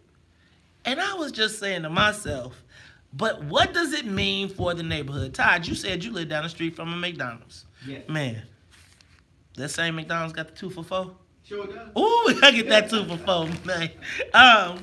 But sometimes those stores don't always turn out good for the neighborhood. So I want to know from the WVON family, how will legal cannabis in our community impact the black community? Don, you're on the Talk Chicago 1690. Good morning, and thanks for taking my call. Thanks for calling. How's it going to turn out for the black community? I think your jokes are saying it all. There should be one of those north side dispensaries right across the street from you. It wasn't planned to be some flop shop. It was planned to be just what's up on the north side. There is one only a few miles from you over on Commercial in the 10th Ward. You don't even know it's there. No. You don't know it's there. I drive down sometimes. I don't know what's there. You live by... See? So Don, do you think it should be you think it's a good thing? So let me give you the example I gave to Todd, and I want to shout out to him because I saw him in his play the other night. It's the same thing going on. When policy was king in Chicago and black folks had money, everything was great. Somehow we taught the law-abiding Negroes that lottery was wrong until the state picked it up, and we still go spend the money. Dang! Don just put a whooping on y'all. Frank, you on the Talk of Chicago 1690. Give it to me, brother Frank. My brother, good morning, man. Top. Good morning. Hey, I don't know what they were thinking of. It'd be a great day for the black community because a lot of our young kids will start getting their lives ruined by having a little pot on. As far as the job is concerned, if they're going to legalize marijuana, they got to make it illegal to fire someone for having marijuana in your system. He could have smoked that joint a month ago. And how many car accidents have been from the influence of marijuana caused in comparison to alcohol? If we can survive the legalization of alcohol, we can survive the legalization of marijuana. It's just another cigarette to the kids. Thank you, guys. Thank you, Frank. Somebody told me you don't get in no car accidents when you with medical. They said because people don't run stoplights. They said they sit the stoplight. They don't run stop signs. They don't run the stop signs because they waiting for them to turn green. Let's go to Lonzo. You on the Talk of Chicago 1690. Lonzo, turn that radio down in the back, man. Okay. Even though I love you. Good morning. Yeah, good morning there. Thank you for taking my call. Thank you for calling. My take on this is I feel that the legalization of cannabis will provide a good business opportunity for the black community. And I got a couple of talking points for that. My first talking point would be the black community should invest in the cannabis company stock and also look into the real estate locations of those cannabis companies and invest in those as well. That's good stuff, Alonzo. I think that's a great idea. Brian, you on the Talk of Chicago, my man. Brian, hey. What up, Joe? What's going on? You know what, man? What's up? I think it'd be a good idea if they let the brothers in on it. You know, like you said, hopefully it don't end up as another ever cornerstone thing, because they done locked enough of us up for nickels, $4 and dollars. I feel like when it's legal, they should let the brothers out that was they should let the brothers get a store that was locked up for it. They know all about it. You know what I'm saying? I was thinking they got the best salesman locked up. Now check this out. Brian, check this out. See, my friend told me, what you know about a nickel, a sawbuck, or a dub? Now, first of all, they don't even got no such thing as a nickel no more, is what he told me. A dime, he said a dime might be, you might get one out of a dime. And a dub, well, you can't even find no dubs no more. It's what, they call them one blunt dubs now. Well, he needs to come out west, though. Not that I know anything about that.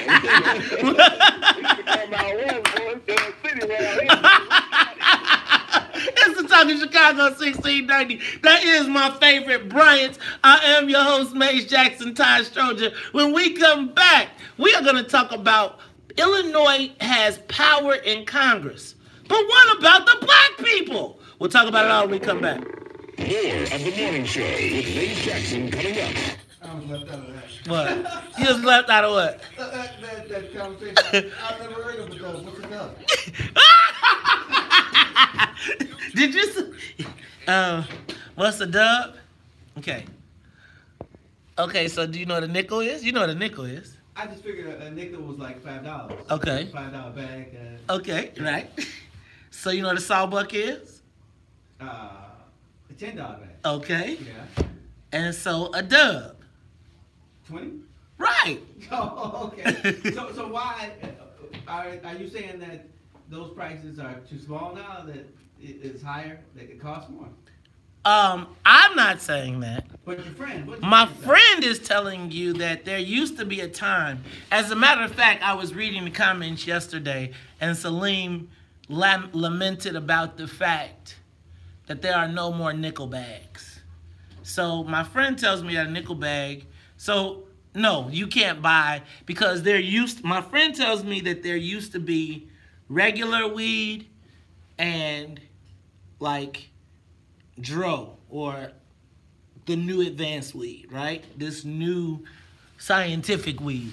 Back in the day, they're making it in some kind of lab weed, right? So back in the day, my friend told me you used to just go and you would get like a little manila envelope, and it would have, you go give me 5, 10, whatever you want, and you open it up and it'll be a bunch of weeds, seeds, and stems and sticks, and you would dump it out, and you would pick all the stuff out, and then you make you a whatever. That's what he said. Now they sell this very high-end stuff that you really can't buy in small quantities like that.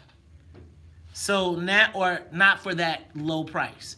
Because now it's no longer, they call that Reggie, right?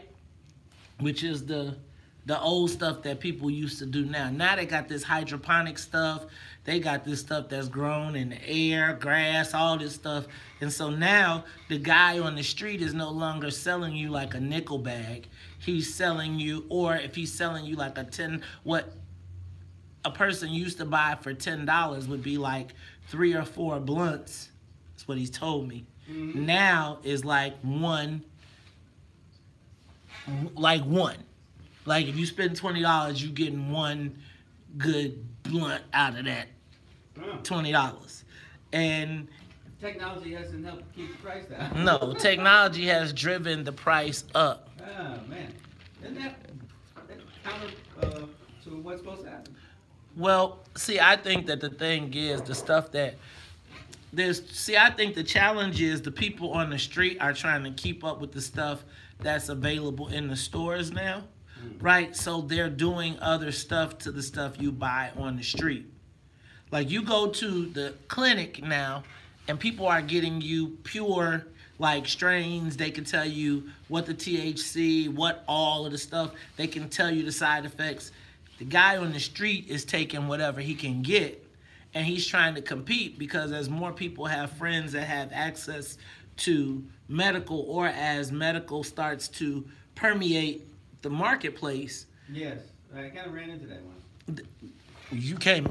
What do you mean you ran into that? I mean, I just met somebody who had like an issue, and they had a card, and I mean, just from the way they were talking, it appeared as if they weren't afraid to invite friends over. Oh no! Like now, I mean, like honestly, the fact of the matter is, what used to be a thing that was hidden is like it's really socially acceptable. Like there are now people that are like you can smoke at the crib, right? It's weird because I've seen the evolution. I remember in college, would be people that would smoke, but they would just disappear for 20 minutes and come back. Yeah, right. Now,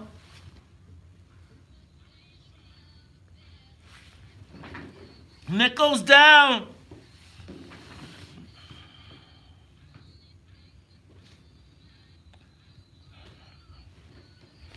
Yeah. Who gonna run this town?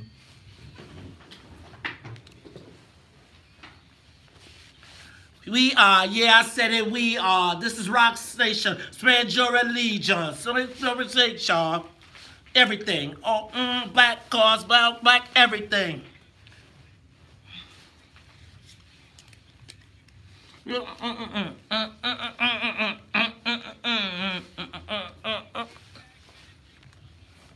Then I'm get back. Wild stacks. 5,6,000. Rock brown niggas. But it's not fair. Rules, well, I don't care. My own thing.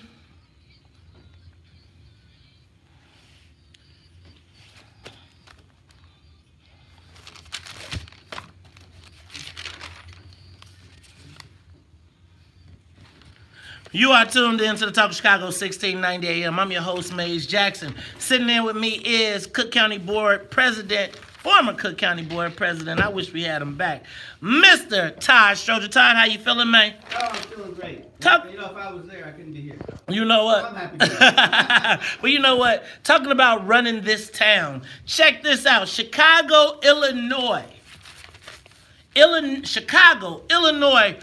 this town. When you talk about what went down in this blue wave, blue tsunami that happened in Illinois particularly, and with Illinois taking with the Democrats taking the Congress back, Todd, talk to me about what it means for the Democrats to take over the House and the redistribution or the reallocation of power. Well, I think you remember when our friend from New York, man, all of a sudden his name just dropped out of my head. From Brooklyn, you know the guy from Brooklyn there, the black guy who was the chairman of the Ways and Means. Charlie Rangel? Yes, Mr. Rangel. He stayed in Congress forever because he wanted to be the chairman of the Ways and Means Committee because it was such a powerful committee. So when you take over, you all of a sudden are in charge of the committees. You get the chance to dictate what kind of legislation goes through the House and will go to the Senate. And that is powerful. And some of the Democrats are going to be, looks as if they're going to be chairman of subcommittees, and the North Siders looks like they're going to be even more powerful in terms of leadership with Jan Schakowsky and Mike Quigley, which is kind of interesting because, Danny Davis and Bobby Rush have been there forever, and they are not able to attain a certain amount of power. And some of that, I believe, has to do with money raising. If you can raise money, you are powerful in any place. So that you know what? You talked about exactly what I wanted to discuss. So check this out. Todd, Mike Quigley, you know what? I like Mike Quigley. Was he a good friend of yours, or how did he treat you? Oh, he treated me like shit. What? No! Oh, God! Did you catch that? I hope Sonia and Todd caught that. Did y'all dump that? Because Todd Schroeder just sent the flyer. Those 7 words? Yes. Damn, Todd. So, can I tell you something, though? They say it on TV, but go ahead. They say it on cable TV. This is family radio. This is like ABC, okay. So, check this out. So, you'll be fine. You'll be interested to hear this. I talked to Mike Quigley. My wife and I and my son were coming back from Arizona from our Christmas vacation last year, and I ran into Quigley in the airport. And so we wound up having a conversation. And do you know, he admitted that he and Claypool and those guys were wrong for the way that they attacked the patronage system? Because I kind of went in like, man, y'all came in, you do-gooder. You know me, I'm going to say what I got to say. And I was like, you goody-two-shoes, and Kerry's looking like, I have an election. And I'm like, but no, I'm saying y'all did Todd wrong, and you Northside Lakeshore liberals, I can't stand y'all because y'all always taking somebody down. And he was like, I never, being not from here, I never really understood how the patronage worked and how it built communities and blah, blah, blah, blah, blah. I knew Well, he knew after Robert Goyevich got elected because the Northsiders did very well. I think he was like, oh, I get it. So check this out, Todd. This is what I thought was crazy. So I thought about Danny Davis and I thought about Bobby Rush. Because I was thinking, even if you look at the What's in It for the Black People Voters Guide, part of the reason that I said that we needed to support Danny Davis and Bobby Rush was because of their seniority and the fact that they would move into key leadership positions if the Democrats won and took the House back. Right. So you can imagine my surprise when I opened up the newspaper to find out the new committee assignments. And so how come, Todd, it seems like the black folks always get the short shrift? So, isn't that the question? Because, Todd, they are now saying that Mike Quigley will now officially be what they call a cardinal in Washington, D.C. Now, you understand what that is, right? I never heard that term before until I just read it in the paper. Well, I know what the Pope is. And I know right. I understand it in the Catholic sense. That's true. A cardinal actually is called the prince of the church because of the kind of power that they have. Now I hope this don't have nothing to do with little boys. But I'm not touching that. That's the problem. They've been touching too much. Anyway, excuse me. Sorry to any of the victims. So Mike Quigley is now going to chair an appropriations subcommittee. Check out what subcommittee he's going to chair. Financial services. Ooh, that sounds mighty important. So think about this. He is one of the 12. There are only 12 people that have chairs in that means as the appropriation chair, he decides where the money goes. Right. In financial services. So is that like Morgan Stanley, the big banks, and all that stuff? Yes, sir. So when you talked about being powerful and the ability to raise money, Mike Quigley on the north side of Chicago came through. He got Big Willie. He's a Big Willie. How about Jan Schakowsky? Now, Jan Schakowsky came in here and she sat right in that chair. And we had to tell her that black people were not for immigration, were not for a sanctuary city. She didn't believe me. Then we had to call and they told her, well, you gonna wait till you find out what she gets. Because she has got some juice too. Yes, she does. And then when we get through talking about that, then we're going to be like, Danny, Bobby, what happened? Robin, we know you're young, so you still got time to go. Look, we'll talk about it all when we come back to Talk Chicago 1690. Now, Todd. Yes, I thought that was funny. So, now look at that, though. Do you see? Danny and Bobby. Yeah. They probably been there twice as long as both of them. Yes, most definitely. And well, Danny is on the Ways and Means Committee, which is always a good thing. Yes, but he ain't the chair or nothing. No, he's not. Yeah. Right? And then they Me Too'd Charlie Rangel out. So the black man could have been and you know who else was angling for that? Jesse Jackson Jr. at one point. Yeah, yeah. I mean, he understood that system well. But it's a shame that we aren't in such high places. Even I remember when just forgot his name. One of the African American congressmen, right before the wave, where all the Democrats got knocked out like 20 years ago. He was the chairman of the Financial Services Committee, and he left and went into private practice. I always thought that was kind of strange because their goal is to be the chairman of some great committee.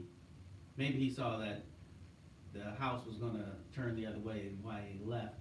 But being the chairman of a committee like for Ways and Means and Financial Services and what else did they say about Quigley? Quigley is having a great time up there. They said the panel that they're talking about has to do with the government itself, General Services Administration, which is a huge department, Federal Communications Commission, the Elections Commission, government ethics. In a very short time, because Quigley was on the board with me, and so he left in the special election, so he had to leave somewhere around 08 or something. So we're talking 10 years. He's become a very powerful figure, and Jan Schakowsky, she's one of the whips of the House, and I remember when I went over to Washington, and this is during my term, so that's between pretty much 07 and 2010. I go to Washington, lobby the congressman, try to get them to help us bring some money back for projects. And Rahm Emanuel was number 4 in the House, and he'd only been in the House for like 2 years or something. But that was because he was such an enormous money raiser. So I'm standing in the hallway waiting for Charlie Rangel, and the Ways and Means Committee is right outside the House chambers pretty much. And here comes Nancy Pelosi, and they're walking around the corner, and Rahm Emanuel is talking to her. He's in her ear. He doesn't stop. He doesn't look around. He goes around the corner. He's talking to her all the way down there. And so he had tremendous power, and he'd only been there a couple of years. So it's a lot to do with, that's why Barack Obama was so, what's the word? He was welcomed by all the senators, because he was such a rock star. You could have a fundraiser in New Jersey, California, and if Barack Obama was coming, everybody else was coming and throwing money your way. So he was able to raise money, just like Rahm Emanuel was able to raise money to help members win their elections, and that makes you important. Just like you can be Mays. Money, it's all about money. See, y'all, that's the thing. I'm gonna have to go get this money. I'm gonna have to sell y'all out for a little while, but I'll be back. I'm just playing. That's why I need y'all to buy my clothes and buy my gear and support the Mays Said brand. Please, feed a brother so I don't have to be fed by the white people. So that's why if every one of y'all, if I could get 50 of you all to buy a jacket, be great.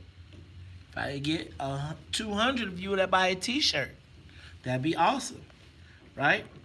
So I am really about to really go hard on my own brand website being updated, right? So you can buy online, in person, but right now I got it on site. I enjoy the on-site component. I ain't gonna lie. The website seems so impersonal. Have y'all taken a moment to share the broadcast? What up, Trey? The Chocolate Jock. What up, Dennis Evans? What up, Maurice? What up, Salim Muwakil? Rango was not from Brooklyn. He was from Harlem. Oh, I went to his office in Harlem. As a matter of fact, me and Tennille actually did an event with Charlie Rango. What up, Mariana Sparopoulos? What up, Sonia Escobar? What up, Tifa Young? What up, V-Ron? What up, Alex Acevedo? What up, Pata? What up, Merle Pettis? What up, Lynn Tay? Lynn Tay be mean. Hey, you know what about Charlie Rango? What? I went to the inauguration for President Obama, and some of my relatives stayed with Charlie Rango's group in his office, and my sister-in-law was watching my daughter, and my daughter's probably like 5 or something, and she's talking to this man, and it didn't dawn on her later that, you know who that is? That's Dougie Fresh. Yeah, she was pretty impressed about that. Doug E. Fresh. He did the WVON, Taste the WVON this year. What up, Carlotta? What up, Alonzo Johnson? What up? Oh, sweet.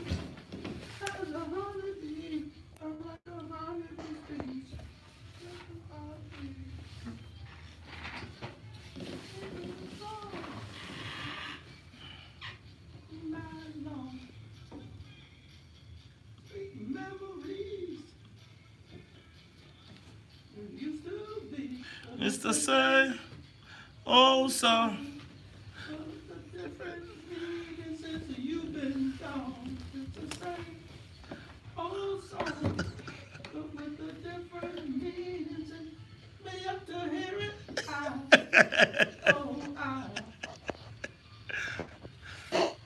You are tuned in to the Talk of Chicago 1690 AM. I'm your host, Mays Jackson, sitting in with me as he has been all week. It is former Cook County Board President Todd Stroger. Now, I want you all to tune in. Mays, those other 2 songs, wasn't even listening, but you throw a little Motown in there, man, that gets my spirit going.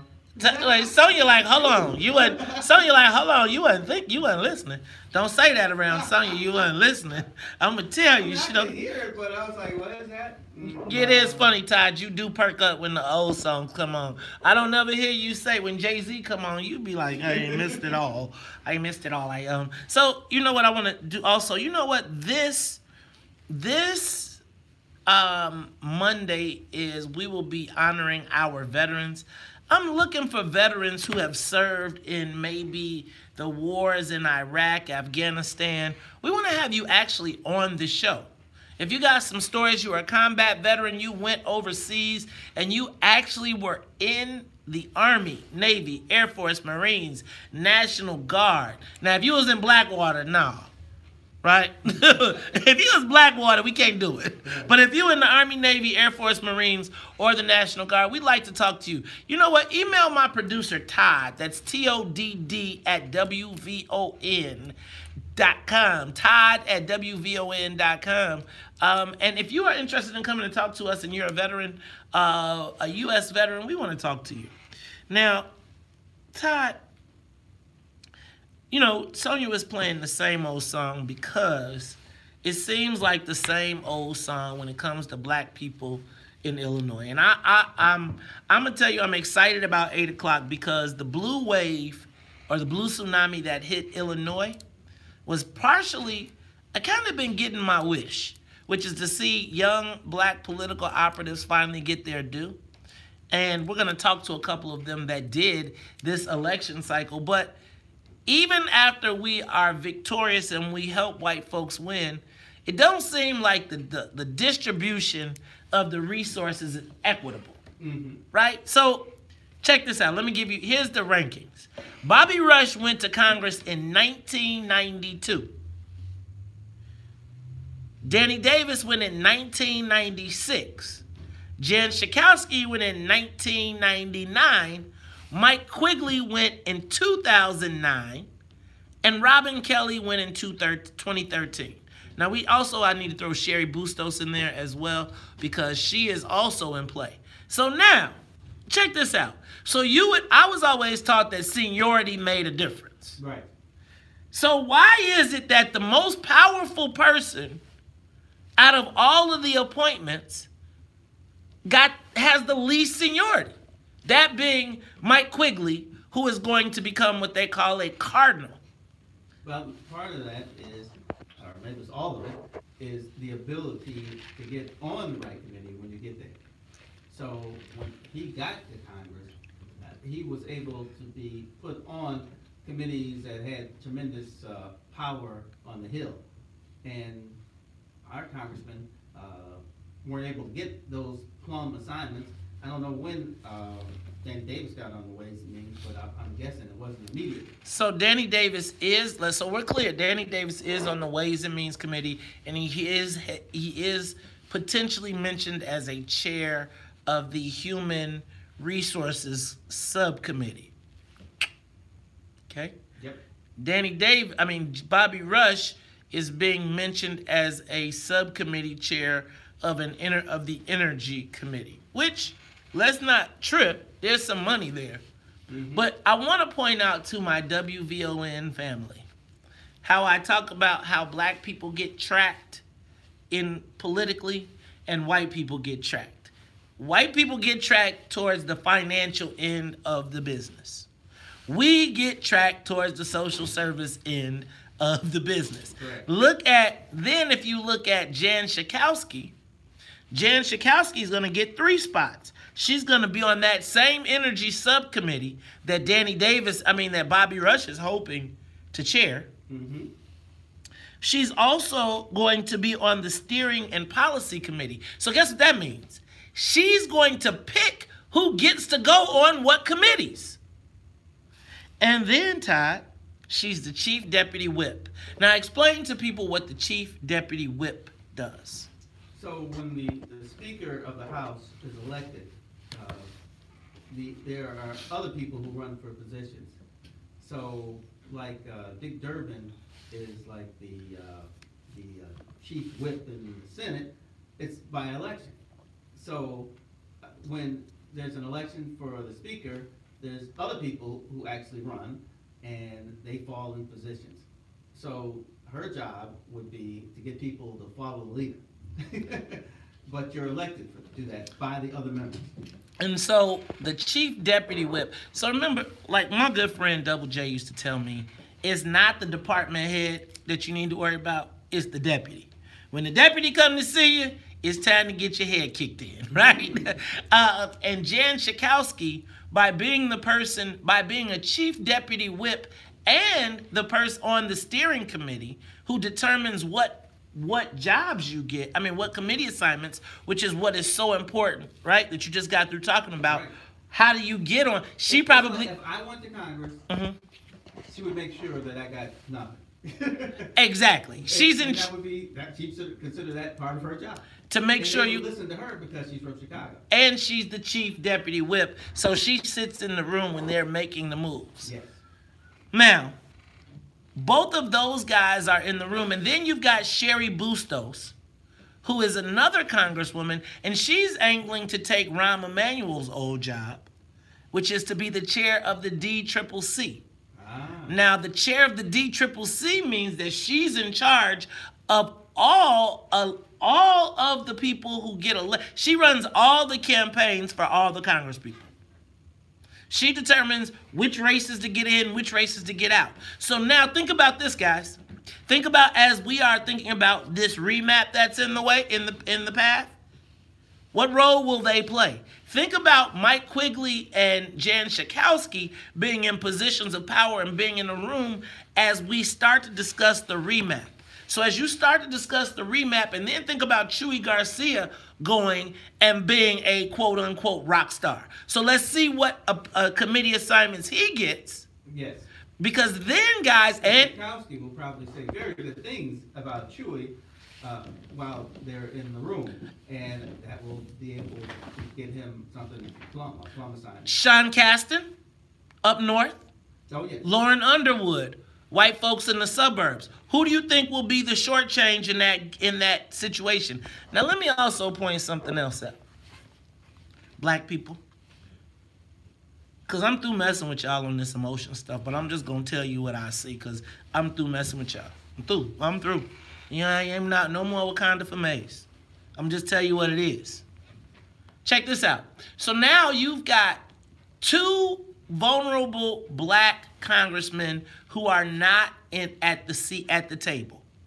They are sitting at the kids' table right now, not the big boys' table. All of the people sitting at the table for Cook County, for Illinois, are the white folks. Now, what do you notice about Danny Davis's district? A lot of white people moved over there. He's going to be in trouble. That's what I noticed. Right? So it's a lot of white people that have moved into Danny Davis's district. How about Bobby Rush? Well, couple that with that we've lost population, so we should probably lose another congressman. And quite frankly, we're gonna lose and quite frankly, if somebody was crafty enough, cause see what I heard was, in an effort to, I heard that they might even be willing to create to put both of them out, bring enough Latinos into both of those districts, when they redraw the map, to take Bobby and Danny out and get two Latino congressmen and a white one. So now, you take... And one black one in the Senate? No. You mean like none? None. No, that won't happen. None. No. Okay. Because there's still too many of us. But if they... cause such a furor that, let me tell you, when black people make some real noise, white people, they do get afraid. So there's some things they won't try. Okay, well, let me tell you. We'll see. Because I'm just telling you. We only coalesce around, one thing every 10 years. So it's gonna be. So you saying that we gonna coalesce around the congressional maps? Not when you. But what if you ain't got the people? But what we may coalesce around is the first congressional district has been black forever. Just like, remember when it was the what was it, the third? What was the second? What was the third ward? Second ward. Second ward. Remember when the second ward was the historic black district, and now it's in Brian Hopkins is now the alderman of it. So what you say? Don't tell me what can't happen. Let's talk Chicago 1690. We'll be back. Wasn't Bobby her congressman when that happened? Yeah, right. So what did they do? They beat Madeline, Haycock, beat her ass, put Bob Fioretti in, who they put a blended white person black that beat the black person. But there's a black district. I mean, the problem that Madeline had is the same problem they're going to have with Danny's district, like you said. I mean, there's all these new people who come in. But in the first congressional district, if nothing else, it's still what it was before. There's still a swath of black people who still live in the same places. But think about if you were trying to be crafty. Just if you were trying to be crafty, you could loop in. You could loop in, like take Louis' ward, Louis' congressional district, bring Latinos into that, and white. Take Chewy's, bring in Latino and white into that. Because Bobby goes all, well, they probably couldn't take two. They could take one. Bobby goes all the way out to southwestern suburbs, though. Yeah. Right? So you definitely are losing one congressional seat. I believe so. Without, and it's not going to be predominantly African American. But you also have to remember that these lines are drawn in the state house, and as much as people dislike Madigan's no fool, and he won't cut his own throat. But Madigan is making his future with the Latinos. That's why. You still have to live with the black folks. Right, but now you can. Because who are the speaker's constituents? The members. That's right. And there's still going to be 20 or whatever the heck there are down there, and he can't alienate them for the Latinos. It just won't work for him. I think you're right. I think it'll be gradual. I think that in a lot of cases they are so compliant that when it rolls, they just roll. Think about the schools, right? So they're gonna say you got to give up 4 seats. They're gonna say in this next congressional, and if I'm Madigan, I take the 4 seats and I give them to the Latinos. It's a net. I don't lose anything. Because if you take away from black folks, he doesn't lose if he puts it back in the hands of. So the reason that he made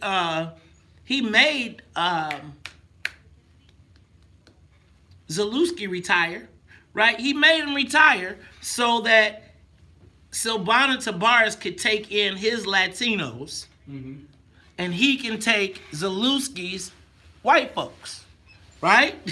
And so that's pretty darn good. That dope, right? So now he makes and then gives her a leg up so that she's the incumbent for 3 years, tells Zalewski, hey, bro, you got to take a walk the plank, and then goes and cuts the deal with Chewy that says, look, you can have Burke. Stay the fuck away from me. Here's your congressional district. You can have your alderman. We're giving you your congressional. We're giving you your county board. What else do you want? Yeah, something to that.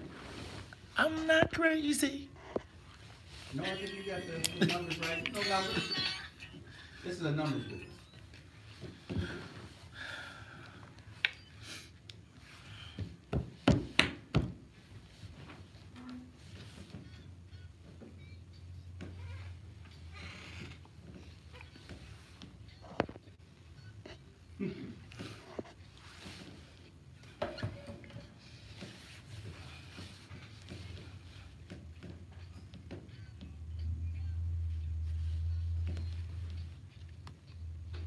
You are tuned in to Talk Chicago 1690 AM. I'm your host, Maze Jackson. Sitting in with me is former Cook County Board President Todd Stroger. Todd, hey. Hey, that could have been my theme song while I was president. What? Don't tell a lie about me, I won't tell two about you. Oh, see, you know what, man. See, that's what I think that black folks on the communication side, we wait too late. We don't play the communications game. Not at all. We let the story be told to us. We don't work the relationships with the press. We don't, like I see, you know how many times that I watch these white guys go tell stories to the press, leak stories to the press about their own people, their own commissioners. And I feel like black people don't play politics the same way white people do. I feel like we play them altruistically, like, oh, that won't happen to me. And then they hit you with a sledgehammer, and them people that was your friends be taking pictures. Right. And then they wait for 10 years, and they be like, you wasn't never my friend, no way. Yeah, I agree. Hey, man, check this out. Did you see your Madam President Toni Preckwinkle is in the news again? Apparently this time she is being challenged on the fact that she knew that her chief of staff was a groper for months before she took any action. What? You mean she didn't tell the truth? Man. Maze? Todd. I am a little surprised. Are you surprised? Well, didn't she told us about the penny? Find that, Sonia, because you know. You mean the penny that she was repealing? Well, I'm telling you, Mr. Stroger, I didn't know what that I didn't know he was a groper. She's a, this is what I'm gonna I read the article, and the most interesting part is at the end she said, well, I didn't know what to say. Because I'm gonna tell you I what didn't say the truth. It was really so I lied. I didn't know what to say, so I lied. Yeah, that's basically what she said. This whole reform goody two shoes, this version of Julia Child that we are trying to elect as the president of as the mayor of Chicago. I'm telling you, it's a facade. It's coming down. Mm-hmm. It is coming, and I'm going to tell you that because, I think you were brutalized by the press. I think that she has been a media darling forever. But I think that there are a lot of old chits getting called in. There was some people who made some people a long time ago. And they are now saying, hold it. Who you going to be with? And I think that, what I think is, so you're saying the truth will be told because now there are people who are running for the same office, but they got more clout in the media field. Exactly. See, I think that when the media gives you a pass, like there's nothing that she really, the worst that she ever got was the pop tax. Okay. Everything else has been, remember, white folks like the goody two shoes reform, and they love the black person that will whoop the black people into shape, and I have to tell the black people about themselves. Mm-hmm. So white folks love black folks that whoop black folks. She whoops black folks. That is why the conservative Republican, that's why it goes back to my J.C. Watts thing. To be on top of the Republicans, you got to be so far against what black people are doing today that it's ridiculous. But let's go back to what about the progressives? See, that's the same thing. Like to be I always say they're the same camp. They're just at opposite ends, but they talk the same way. Exactly. Like this. They talk about, they go to their teas and they talk about how great they are and how much better they are and what's wrong with those people over there. Mm-hmm. But I think that what is happening now is there's a real election and she's going to have to face some real people that really have knives out. And I think that, I think we're going to see a steady drip. I still keep saying that, at the county, it's very easy to bury a lot of things. Right. Because who really pays attention to the county? It's not sexy. When I was at the county, every news outlet was there. Right. When Tony came, there's one guy, and if there's anything big, everybody runs and asks him, what happened? Right. And then we'll tell a story about his story. So I'm going to tell you, though, here's what I feel is happening now. And I think that this is going to be a steady drip. See, you think about it. Earlier this week, we talked about the car, right? The car was in the newspaper with all the campaign literature in it, etc. Yes. Now you got the groper, the serial groper, that she didn't know what to say because she didn't know how to respond, that she kept someone on staff in the in the year of the woman and the Me Too. I didn't know what to say. Right. And I'm going to tell you the other issue she got. I keep saying this. It's a lot of stuff you can cover up when you're the president of the county board, but you got to pay for it. And literally you got to write a check. So like that SUV that was missing, somebody had to sign off on, because if you lose the county president's truck, when you show up to work. I don't know how that doesn't go through county billing, through City Hall like wildfire. I don't know how everyone wasn't talking about that. Like, seriously, how do you show up, Todd? Could you imagine if your driver showed up to your house in his car without the truck? Hop in, man. I got a Hyundai. Get in the back, Mr. President. That'd be funny. I'm just gonna tell you. So I'm gonna tell you, this thing is really cracking me up. So we're gonna talk about, when we come back, y'all. I'm excited because we are going to talk about from young guns to black ops. The young black people in this election cycle that were responsible for turning Illinois all the way blue. Yeah, I'm excited to talk to these guys because they're getting the experiences that I used to complain about not getting. Right. They're doing them and they're taking them and they're making it happen. Now check this out. WVON's 4th annual South Suburban Jazz Crawl kicks off November 16th, 17th, and 18th. Now you can join us Saturday, November 17th for day 2 of the WVON Jazz Crawl, featuring a jazz explosion of word, rhythm, and funk with Crosswind, and for the First Lady of Spoken Word, Miss Maggie Brown. Now you can get this at the Red Star Lounge in Richton Park. That's 5093 Salt Trail Road.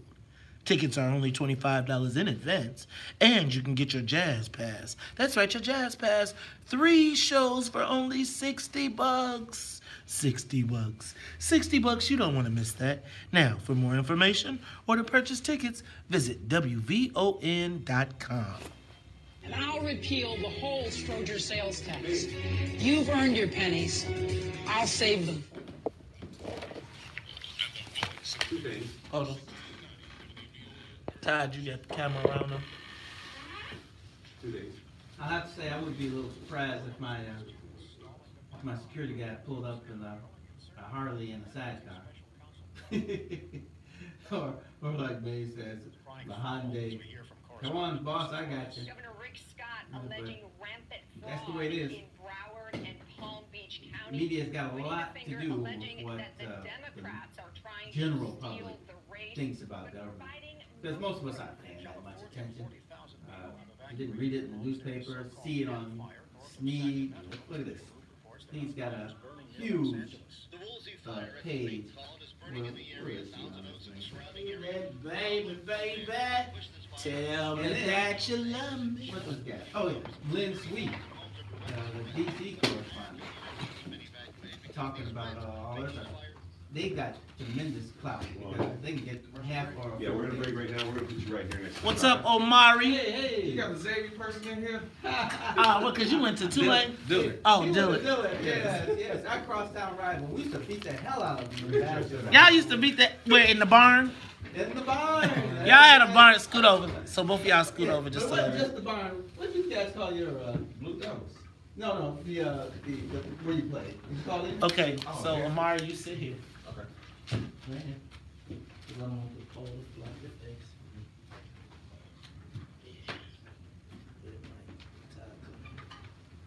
All right. Yeah, see, they weren't even good enough to have a place called the barn. They just called it a gym. But wait, Dillard was bigger than, which one was bigger? I mean, because you know, they hid, Xavier could be hidden behind a billboard. And when Carrie and I went, she went to show me Xavier, she pointed, and I kept seeing the bill. I was like, where? She was like, back behind there. And I was like, it's so small. No, you just don't know nothing about schools. Hey, Rose Dean, happy belated birthday. Whose birthday did I miss yesterday? Excuse me, miss. Oh, happy anniversary to my brother. I'll see you in a few hours. Drive safe.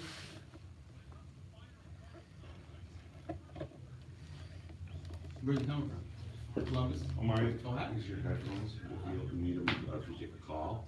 Okay. All right, and let me know if the volume's okay. And there's going to be. Is Christian on? There will be a little hum. He'll call right back. I just talked. Okay, cool. Is that too loud? No, that's fine. Okay, great.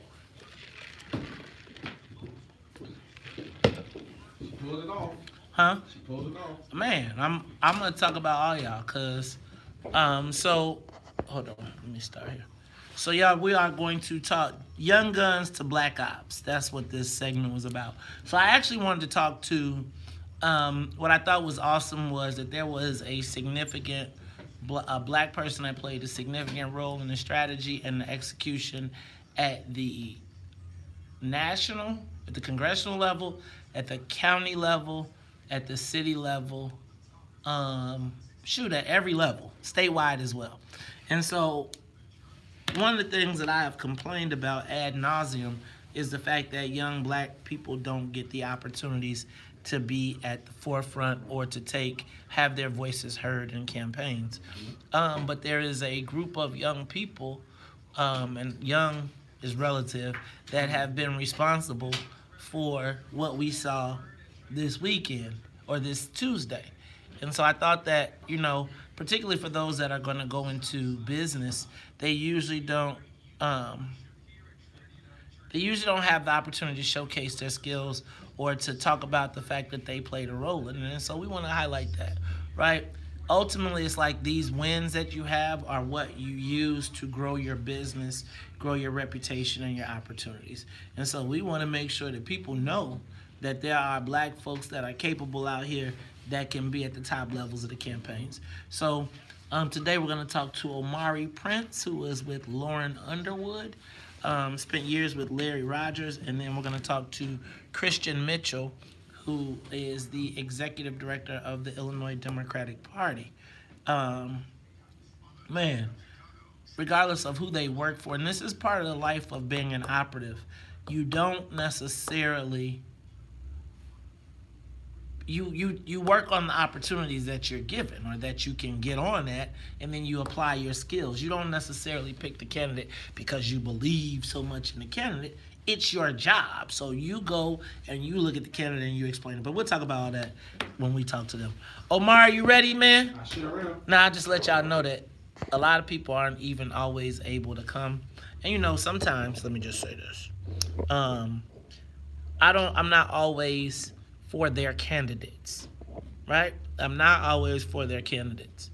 But I am always for them, right? Perfect example is, as much as discord as I had with Kwame, I was always happy to see Larry Luster do well. You know, and man, it's like win, lose, or draw, you're happy to see these guys because you know that if they're treated right, and my goal now is to make sure that post-election, they get treated the same way that the white kids do. Because again, black folks will get congratulations, thank you, and you'll be put out, or they'll give you some token and keep on moving, and white kids will get to turn these opportunities into something. So we got to hold our young operatives up.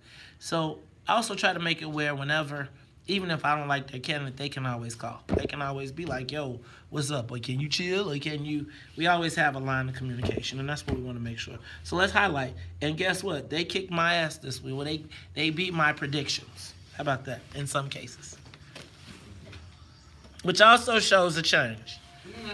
Get your headphones. Headphones. We ready.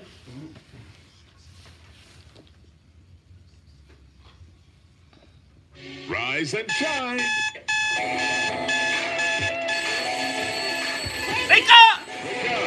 Wake up! Wake up! Wake up! Wake up!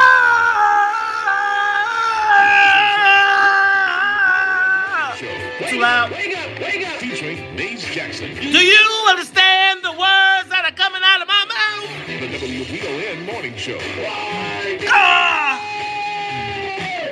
773-591-1690. Wake up!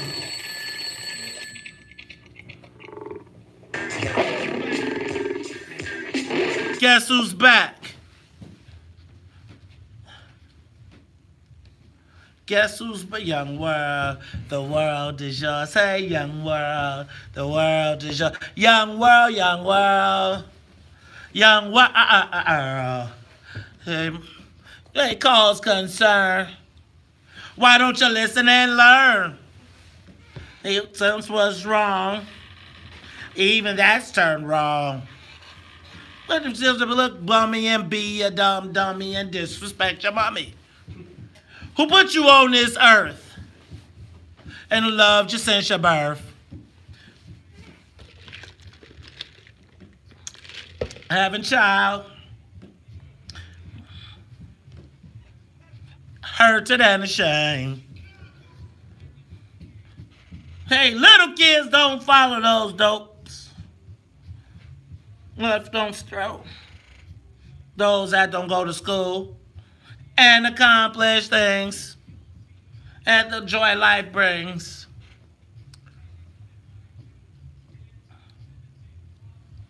You are tuned in to the Talk of Chicago, 1690 AM. I'm your host, Maze Jackson. And you know how we do at the top of the hour. Gotta say what's up to the WVON Morning Show team. What's up to Annette Flournoy in the newsroom, as well as Miss Sonia Escobar. She's the musical conductor of the Soul Plane. Gotta say what's up to my man, former Cook County Board President Todd Stroger, who is sitting in with me. And let me tell y'all what, I'm excited to do this show, this segment. So, many of you all may know I spent tremendous amount of years in the political world as a political operative. And as a black political operative, it's not always the most glorious. It's not always the most glorious position, right? Oftentimes, the black guy, no matter how smart you are, has been pushed into the position of the field, the infamous field director, right? And you know, my personal experience was filled with what I call paying dues. Paying dues in a way, volunteering on campaigns, from everything from being the grunt to carrying coffee to being the guy that's getting the guy's coat and people looking at me like, why the hell are you carrying his coat? And all of the things that it took to climb up the ladder. And I'm going to tell you, I was blessed to become a lobbyist and move on. And you know, y'all know my story. I got a little disgruntled because I felt like the opportunities for black people politically were not the same as white folks. So I've been kind of a contrarian. Anytime there's something, I just got something to say. Always, what's in it for the black people? What is in it for the black people? And sometimes when things happen and you're so busy arguing or fighting, you don't realize that a gradual change has occurred. And so today, what I want to do is go talk about from young gunners to black ops. Did you all know that the blue wave that occurred in Illinois was engineered in part by some young black men and women who really have paid some dues in the game? And so today I want to talk to two of them.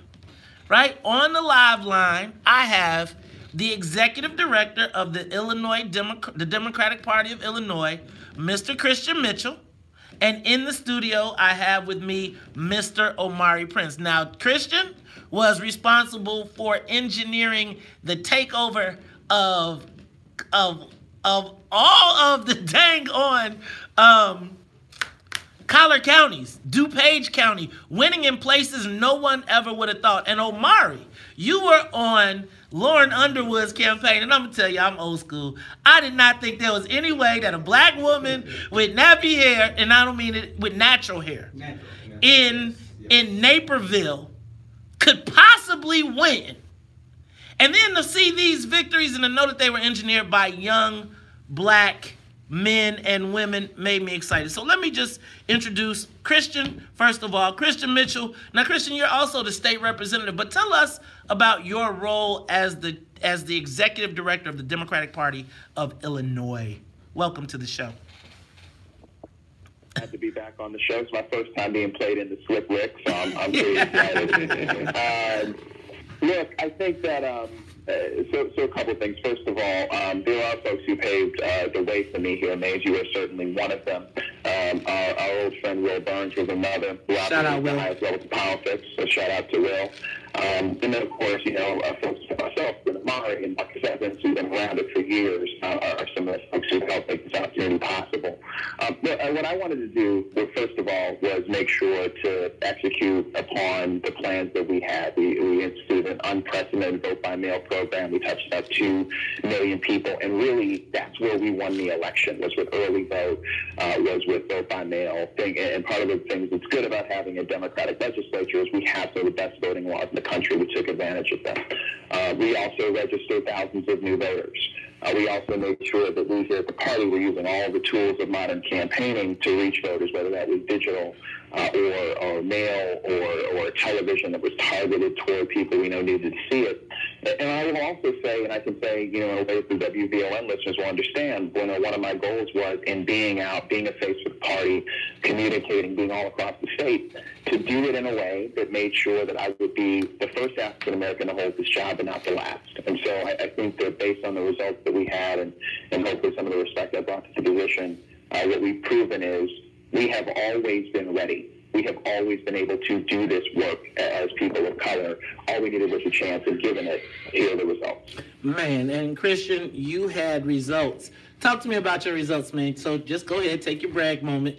Tell me what the Democratic Party of Illinois accomplished with you as the executive director. What did you all pick up? Well, we picked up the governor's mansion. We've got, JB and Juliana, who are now appointed as governor-elect and Senate governor-elect. Kwame Raoul is our attorney general, our state senator. We picked up 2 seats in Congress. We beat Peter Laskin with Sean Cassidy out the 6th. And as you noted, Lauren Underwood was victorious over Randy Holgren. In fact, her margin just grew because more early votes were counted in McHenry County. We added at least 7 seats in the Illinois House of Representatives. We've added at least 2, I believe, in the Illinois State Senate. So it really was a blue wave in a way that it wasn't around the rest of the country. And what we also did was make forays into traditional Republican areas. We held seats in Central and Southern Illinois, and we massively expanded the map in DuPage and Lake County, as you intimated, which were previously not areas of Democratic control. Now the fact is we kind of caught the car, so we've got to do the work. But I feel really good about what we were able to accomplish on Tuesday night. All right. So, Christian, let me start by saying congratulations.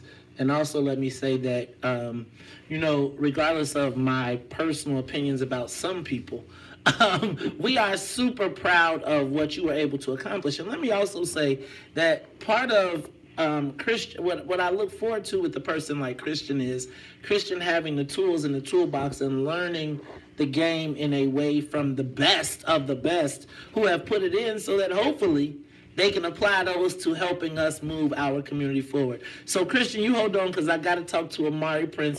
Now, Omari. Yes, sir. Talk to me, man. You were at Lauren Underwood's campaign. I remember you called me and said, Maze, I think I'm going to Lauren Underwood. And I was like, man, are you crazy? Do you know ain't no black people going to win in Naperville? Talk to me, Omari, about what your role was with Lauren Underwood. And you had just taken a big job with a bunch of employees, and you decided to jump on this race. I did. So I left. Pull the mic closer to you. I left Larry Rogers' office in August to work on a company called CAD, which worked for JB. I get the call 3 weeks after I started this job from Lauren Underwood's campaign, like, hey, we're in need of a political director. Would you like this opportunity? I called you. I called Congresswoman Kelly. I called Congresswoman Davis. I'm like, I've never really lost a campaign. What are my chances? But I know how big this race is. So, you and I've had that conversation on the phone. Called Lauren the next day. I'm like, you know what? I'm going to take it. I took it on faith. It was a huge risk, but it paid off at the end. And let me just mention something that Representative Christian just mentioned. McHenry County, we officially won McHenry County yesterday, so meaning we won all 6 counties in the 14th Congressional District. Man, now let me tell y'all what that means a lot. When we come back, I'm going to help you all understand that. We're going to break it down. Omari, you're going to have to hold out for a minute. I know you're talking about you got to go somewhere. This is the morning show. I know. So, look, I got Omari Prince, I got Christian Mitchell, and they are talking about from young guns to black ops. When we come back, man, we're going to talk about what do these means when and how do we translate this into growing a political class that can represent our community. It's Talk Chicago 1690. We'll be back. More of the morning show with Maze Jackson. So, let me tell you all this to to the WVON family.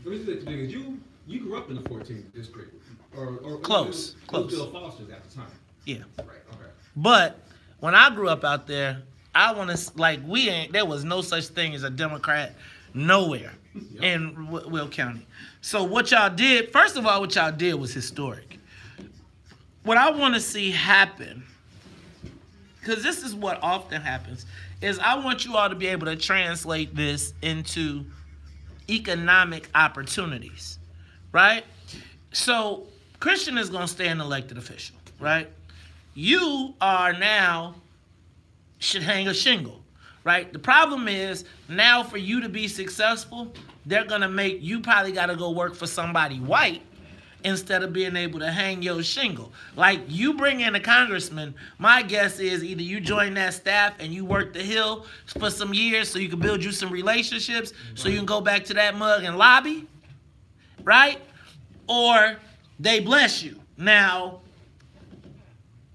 white folks, they will put somebody on with that.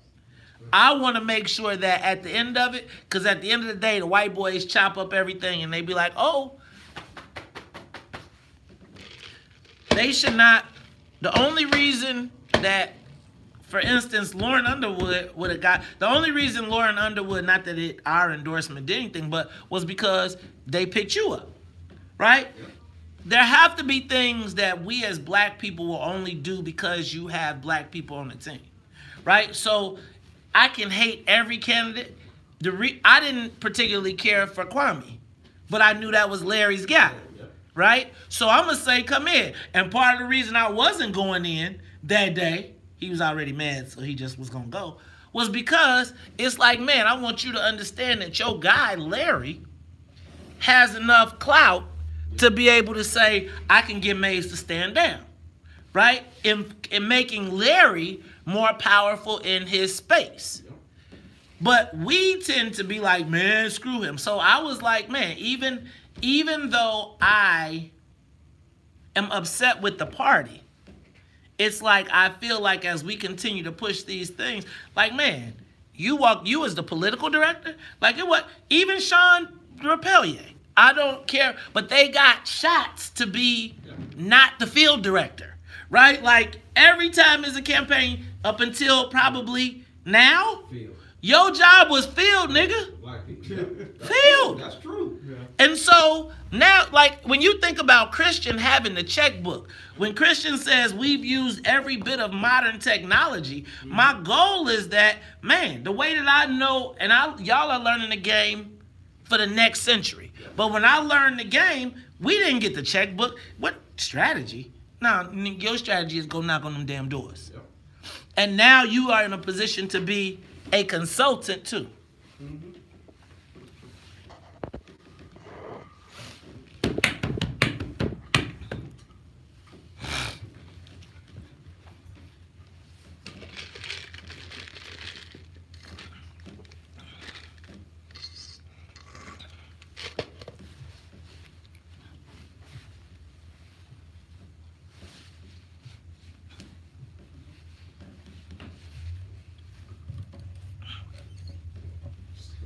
God's plan.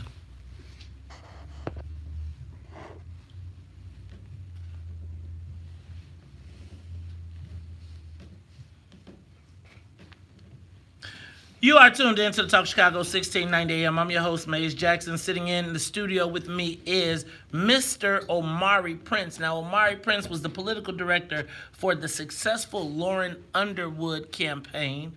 And then I have on the live line Christian Mitchell. Christian Mitchell is state representative, but today we're talking to him as a black political operative who is also the executive director of the Democratic Party of Illinois. Christian Omari.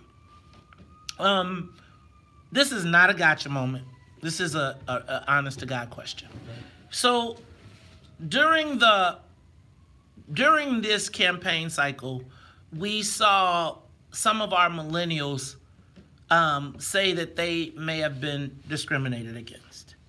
When I heard the story, now obviously I don't want to ever discredit our young people, but when I heard the story, I thought of it as, man, Joe, y'all paying political dues, right? Like, you don't start out as the strategist. You don't start out in fundraising. Now, a lot of times you didn't get the opportunity to go to those places, but talk to me about because, you know, Omar, people would think you just started. Christian people would say, oh, you just got that job. Talk to me about what you did politically before you were quote unquote on.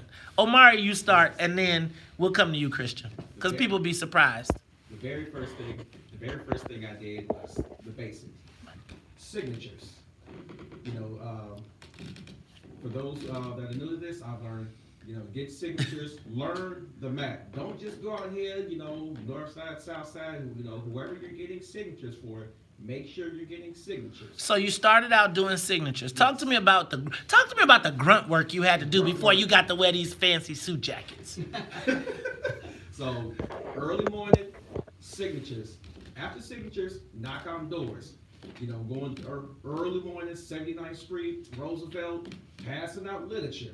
Metro stops early in the morning and also during rush hours. You got to learn exactly the right time on when to do it. After that, then you're in the office phone banking. You're phone banking either during the day or... No, man, I want to be the strategist, man. Bust that. No. You talking about making me do all this work. Yes, see, you can't be in a strategy. You have to learn everything from A to Z in order to become a strategist. Now, Christian, talk to me, man, because, you know, first of all, I learned a little bit yesterday, a little bit extra. I thought you was I thought you came from Will Burns. But according to Todd, you've got even a more extensive history politically. Christian, talk to us about what your path to executive director was, because it wasn't that short. Agree with Amari. Let me tell just a quick story that'll hopefully give you an insight. So my first thing I volunteered for was actually Will Burns' first race in 2008. Mm-hmm. And, you know, I'm at the University of Chicago. I'm a public policy student, right? So I'm there to advise the campaign on policy, right? So I show up with my suit and my tie, and you know, Will, when he gets a little stressed or he's making fun of somebody or talking about like Barack, he says, Christian, that's a real funny outfit to get signatures and want precincts in. That's not the outfit I don't want to get signatures and want precincts, but, you know, you're going to be a little hot. But, you know, that's what you want to do. So they hand me a clipboard, and they send me out, just like Amari said, and I'm getting signatures, help get them on the ballot. I come back to the office. I've got to get coffee for the senior staff. I've got to make copies. I've got to print sheets, walk sheets. I've got to make sure that everything is ready for the field march. I've got to get the donuts.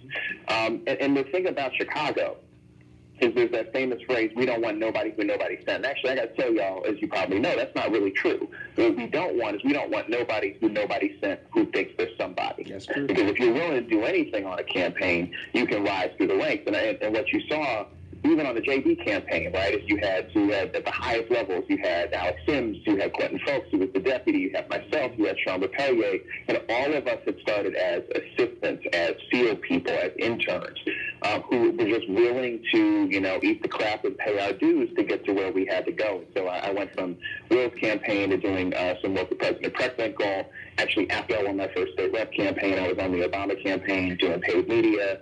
I did Tammy Duckworth's race in 2016. I did Lisa Madigan's race. I forgot as the deputy field director in 2010. Wait a minute. Wait. You mean to tell me you are not an overnight success? Are you telling me that Mike Madigan didn't just decide that he needed to put you in that spot because he has some issues? Well, look, I mean, Christian might be able to make you a celebrity overnight, but in Chicago, you got to work for it. So. But now, let me ask you both, guys, because, you know, first of all, I'm excited about our political future. Let me just start by saying that I'm excited, and quite frankly, to the WVON family, that the things that we discuss are because that same process, from being a grunt, from getting a coffee to having to sweep the floors to having to carry a coat, all of those are part of the process. Even getting dropped into a campaign office in a terrible neighborhood is part of the process if you're going to be the best.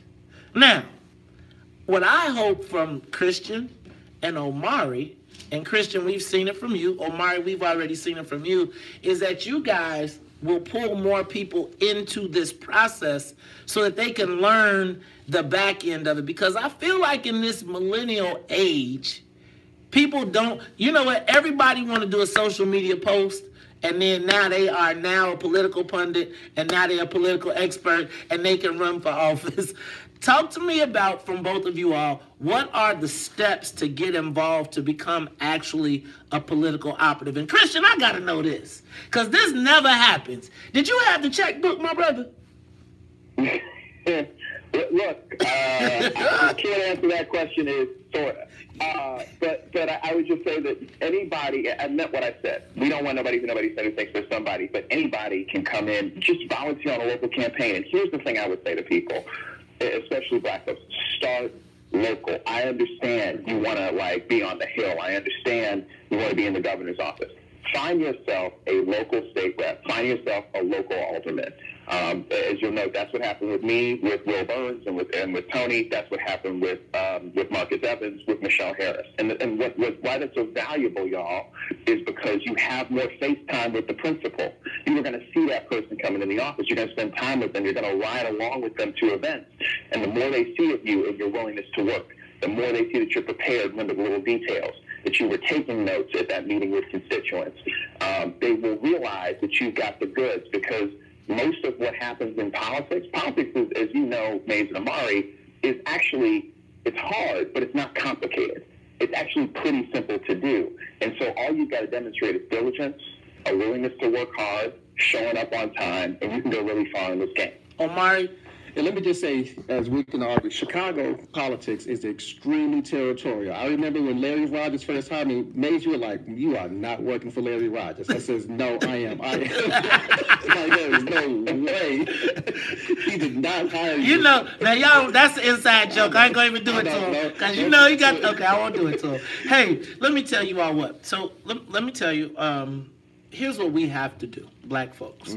We have to have people inside and outside the game. Todd, you was talking about this the other day. You were talking about your father and saying, man, we need people on all sides of this to make this thing work. Right. If you don't have anybody making noise, then the people who are in the room, like Christian, don't get a chance to speak all the time because, well, let's say it, they're the minority. So they're not always looking for what they have to say. But when black people make noise, then that gives them a chance to say, look, there's things going on that you don't know about, and I can tell you. All right, Christian, you got the, I mean, not Christian, Omari, 30 seconds. And then anybody that's listening, attend your elected officials' community meetings. You ask, put in time with them. Yeah, right. Like, don't just complain.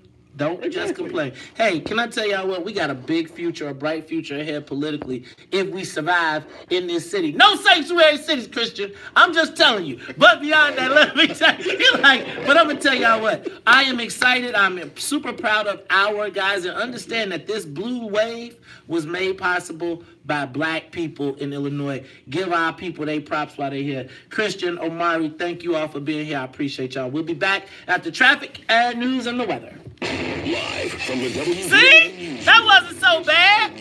Look, now call it. I think you ought to go to the Hill. Because I think that's why I think Mays is right. I was part of Lance. You know Lance Tyson. Yes. Lance told me nowadays. He works for Kutak Rock. Okay. He doesn't work for Kutak Rock. He's a partner in the law firm. Okay. So what he told me was, while he was at the county, he met all these people, and now those people are helping him become rich. Oh. So it's like Mays was saying, you touch all these people, they get to trust you, you can come back to them later. The problem is, let me tell you what the problem is. Does the same thing. The problem is that locally, they don't, like, nationally, they see wealth. So the money you see ain't really going to be nothing to what they see at a congressional level. The thing that I have seen that is the biggest hindrance to black people locally getting money is that black people, the black elected officials, don't want to see you make more money than them. They be like, this nigga, what? You not hell. That's why you go to Congress first. That's right, but that's the point. Because you meet a bigger group of people and they're not all the same. You meet all kinds of people. That's how Boykins was so close to Kirk. Right. Oh. See, and it's like, but again, and when you getting money, bro, they ain't, once you get past a certain thing, them ain't the issues. They like, this is a money thing. And so there are very few black lobbyists at the congressional level. And you think about it, you add a 0 to anything you make here, you put a 0 on it when you go to national. You can actually put 2 zeros. And so what you do is you go to Congress, you work with Lauren, you make sure that you are meeting with all these other staffers, you get something that you serve as a point person on, and let people see you having access to all of these elected officials, and then somebody is going to say, hey, or she's going to say, hey, jump ship, because this company, this company, this company. If What's in it for the Black people was in D.C., do you know how many wealthy lobbyists there would be? Because they could just make everybody put a lobbyist on. And that's why Amisha gone. That's my point. Yeah. Right? It's like we don't understand the game. So what I want, all I'm saying is if you have the opportunity to go work, it's a grunt job, it's shit for the first 2 years, right? But after those first 2 years, you got contacts enough that you can make money. I've always done, like, every job that I've ever had is so that I could learn the business so I could do it. You can't, like, people want to start businesses they've never been in before. So people want to be a lobbyist. I wanted to be a lobbyist, but until I worked for lobbyists and understood what it was, for real, how do you become a lobbyist? Oh, I want to be a lobbyist? No, somebody got to see you being able to be effective. And you got to have relationships. Like, who are you? Yeah. Right. Because there's plenty of people who've gone to Lee Springfield who went home today. They didn't know anybody. I've never seen 5 lobbyists in Springfield. Huh? I've never seen 5 black lobbyists in Springfild. There are. All you got to do is go sit outside of Art Turner's office, and they all in one spot. All of them are, all the black lobbyists, all the black lobbyists in Springfield, because they all social service ass lobbyists. They doing $2,500 a month accounts, and they all sitting around, and then they wait. So the two big lobbyists, the two big black lobbyists are Paul and Coy. Then you got Courtney, but Courtney is on a whole different level. That's the short girl with the twist, right? No, that's a guy. Courtney is on a whole. Courtney is like a Mike Casper. Oh. Right? He was the parliamentarian for Emo Jones. So he know everything. So Courtney, but like, you go sit and my thing is the black legislators will take a meeting with a white lobbyist and give him a yes quicker than they will a black person. Man, I had to work harder to get a yes, a straight answer out of people that I knew than the white people. White people be like, yes or no. Man, I used to be like Marcus. And Marcus would be like, I don't know. So I was like, Marcus, I'm a lobbyist, bro. I know you from, and he'd be like, I don't know. Then he would tell me one thing and then change his mind. You can't, and thinking he's negotiating with the company, but you just basically acing me out. Right? Saying that you're ineffective because I don't need you. Right. So Eileen, I got you for a whole year. I done showed you, took you to breakfast, everything, and then we get a week away from the vote. The vote is here, and then you say I gotta talk to the president of the company, and Eileen, no, I'm not with that. So she said all these reports and all this stuff I done gave her because they don't understand what they're doing to you. Right? They just do it thinking they negotiating, and then you get whacked. Because Eileen is like, I thought you was lobbying Marcus. Well, I was lobbying Marcus. And he told me, yeah, and then he just changed right now. And then tells you he not going to talk to you. He want to talk to the president of the company without you. Without you. So now you like, wait a minute. And I got to go deliver the message that you don't want to talk to them with me. And they don't understand that, or they want to make you jump through the hoops, but they give the white guys the vote. White boy walk in to the black caucus. Man, I used to be like, are y'all serious? And then what they will do is drain you. They ain't did nothing you needed them to do, but then they want you to come, take them to dinner, do all the stuff. You got to work harder with less money to get work from the black legislators, and the white boy Ted got fucking 5 cars. He's right. I know one of the lobbyists. He went to one of the senators, and the senator said, "Look, man, I need to talk to. Send me a white guy." He was like a white guy who can make decisions. That's what I wanted to. So it's hard. It's a cold business. That's why you go to Congress, because I'm telling you, the black people here do not want to see you make more money than them. They will, and they will. I do have a different mindset, though. Huh? I do have a different mindset after what I just went through. I'm telling you. You must be like, what? And you want to be in the bigger world. Right, get up out this bubble, because you will learn that it ain't as what we are accustomed to here, what we accept as normal here, is not the way it is everywhere else. Yeah, it's not normal in the rest of the world. It's not. And they move so much faster. Man, it's not what the way that we get treated here is so much different than in the world. And for all the power that we supposed to have, with all of these black elected, we have the most black elected officials in the country and the least amount of black lobbyists. I probably could do better lobbying Republicans than I could lobbying black people, lobbying Democrats. But you'll be labeled a sellout. But then you'll be a sellout. But they won't name the rich black lobbyists. How can the guy that subjugated you come back down there and make more money off of you? Look, could you imagine what it would take to get a vote for a victor? They be like, but they'll give it to him, and you'll be stuck. Right. And you will be stuck. So, Cold Nugget, you all right? Man, you go be you. All right, I'm gonna call you.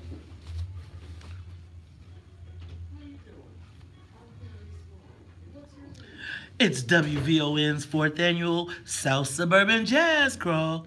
It kicks off November 16th, 17th, and 18th. Sunday's Super Brunch is November 18th. It's a classically delicious as we pay tribute to Billie Holiday with Opal Staples from the legendary Staples Singers. All right, now, it's at Flavor Restaurant located at 17575 Kedzie Avenue in Hazelcrest. Tickets are $25 in advance, or get your pass for $60. That's right, come to all 3 shows for $60. For more information or to purchase tickets, visit WVON.com. I am your host, Maze Jackson. I see. Can you name that tune? No, it's Smooth Jazz. Smooth Jazz. Cosmic Messenger by Jean-Luc Ponty. Look at you, man. That's old days. That's the old days? Yeah, that's how we know you know. Turn of the 70s to the 80s. I don't remember exactly where. Man, well, let me tell you. It's the WVON Morning Show. And you know what? I'm going to tell y'all. I am excited. I'm proud of Omari. I'm proud of Christian. I'm proud of Chad Hoosier. Larry Luster. I really don't care for Sean and Alex. But, again... But that doesn't mean you can't be proud. I am very proud of their accomplishments as black political operatives. I don't like the way they operated, but I am excited that the opportunities for black people in politics to not just be the field director has come there. So you got people like Craddock and Schaefer and all. But the question now becomes, as these black folks get on, are they ours? Do they still remember us? Right? Because the key is they always pick the Negroes that they're going to put on. And I'm not no shade. They pick the black people that they're going to put on. But part of that being on cannot include forgetting where you come from. And I'm never going to shade them for that, because if I did not have the opportunity to learn the process, I wouldn't be able to share the information that I share here. Right. So there are dues to be paid, and everything ain't racial. No.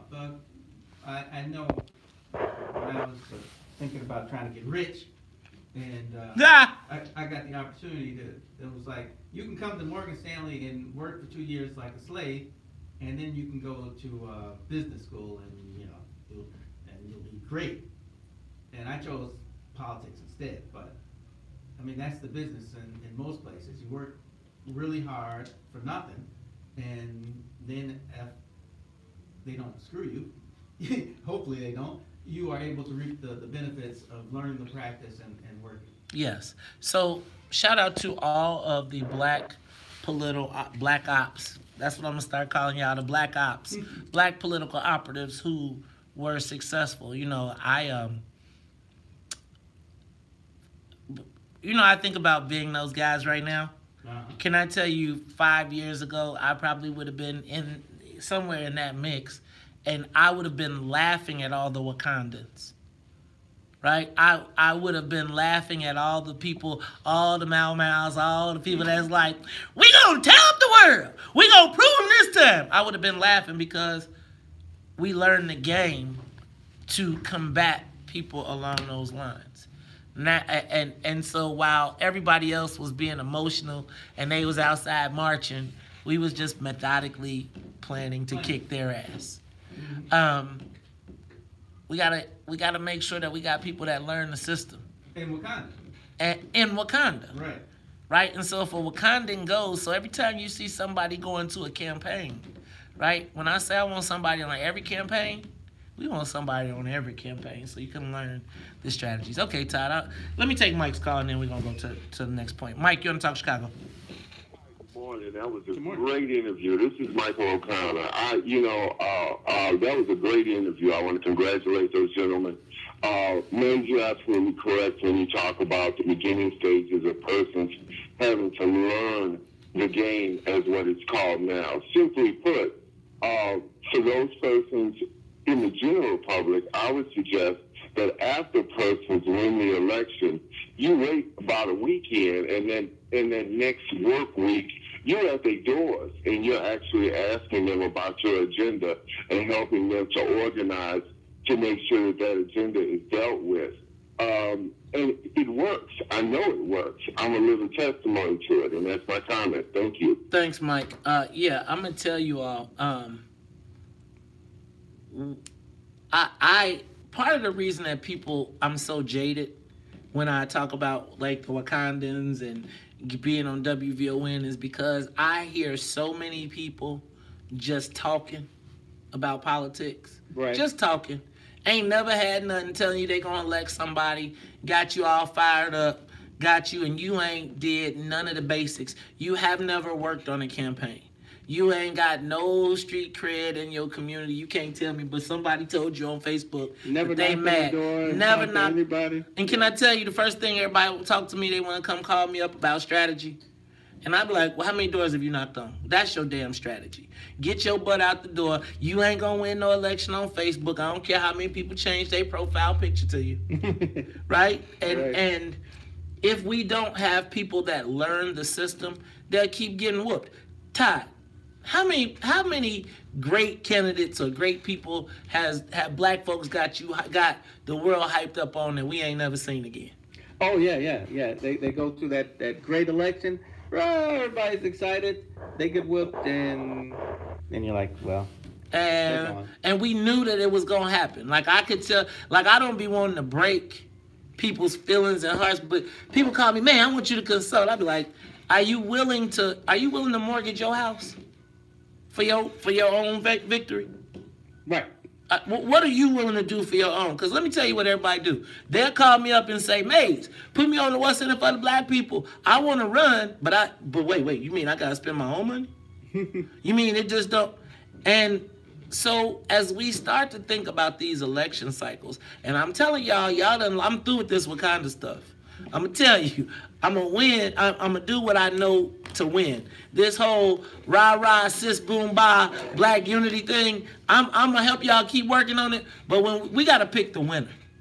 And but basically what I hear you saying is you don't want to have any, what do they call those victories where you fight? Pyrrhic victories. I don't want it. Where everybody gets burned up. Oh. No, you don't want to have the kind of victory where, you don't have the kind you fight, but you never win. And but you celebrate fight. And that is, to me, that is our activist community in a nutshell. They think they won when they got into a fight. In the meanwhile, guys like Christian, they call them they make all the fun and all the thing as they lose. Right. As you continue to lose. And won't learn nothing, won't go to class, won't go to school. You just ready hollering. I don't want to do it the way they did. I don't want to talk to anybody who did it before. Right. We don't need money on this campaign. Right. Okay. I got you. Look, man, we come back. Tell me something good. Wow, wow. Tell me that you like it. Let's end the week on a good note. Tell me tell me something good. Get on the phone lines right now, 773-591-1690. I want the WVON family to tell us something good. I want a testimony. Testify. We'll be back. Yeah. More of the morning show with Maze Jackson coming up on the Talk of Chicago, 1690. Wow. Let me tell you.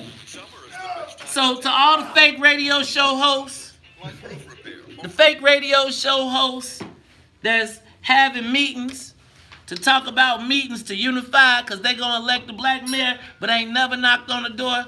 Shut the fuck up talking to me.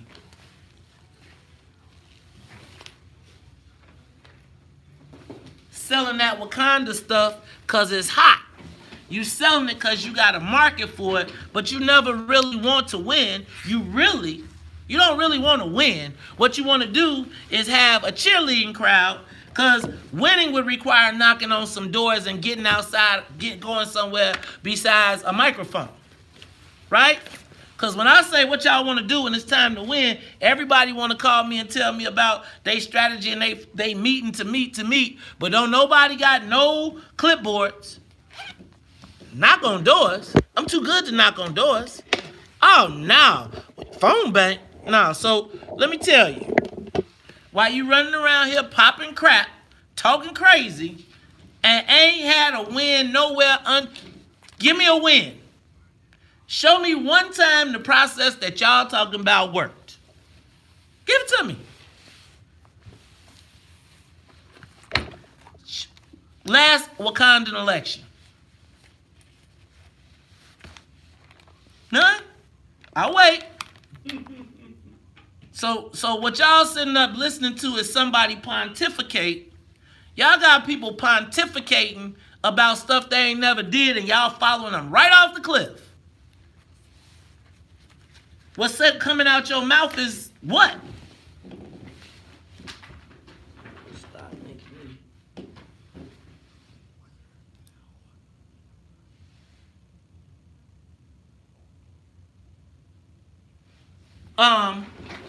No, I'm saying, and it's like when you ask that question, you want me to come to a, when you ask that question, nobody has an answer.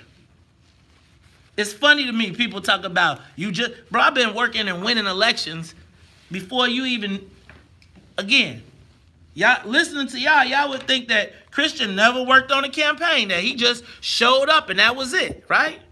It's like, and then these people I see sitting in meetings with the man, but then want to come out the room and talk about who is a sellout. But you on what? Don't play me. Don't play me. I'm going to start telling your business. Remember, it's all a matter of public record. Don't play with me.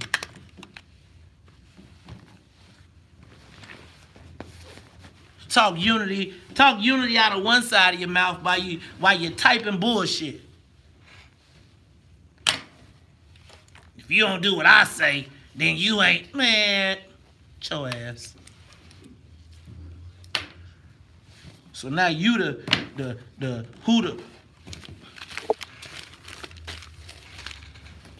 play with me.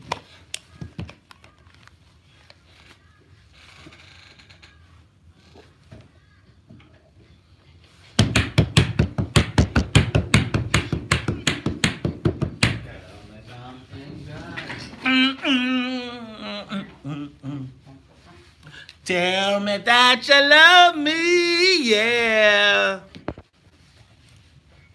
Tell me something good. Tell me that you like it, yeah.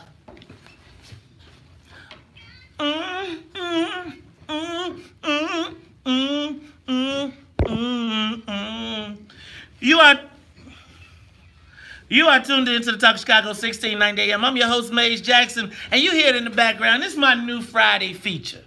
Tell me something good. You know, we talk about smack all the time. We got something bad to say about what ain't, but tell me something good. Give us a call, 773-591-1690. I'm not going to let y'all get away with Fridays without telling me something good.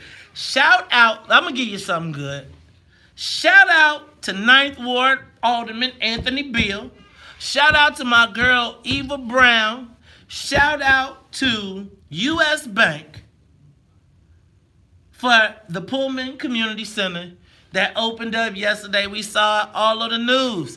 That's my something good. Todd, you got something good this week?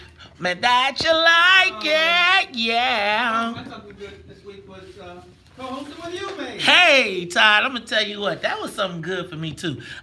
Hey, somebody, I think we need to start a movement. I'm gonna tell you, I want a draft tide. Can we do a draft tide movement? Melody, we need some more Tide Stroger on the morning show.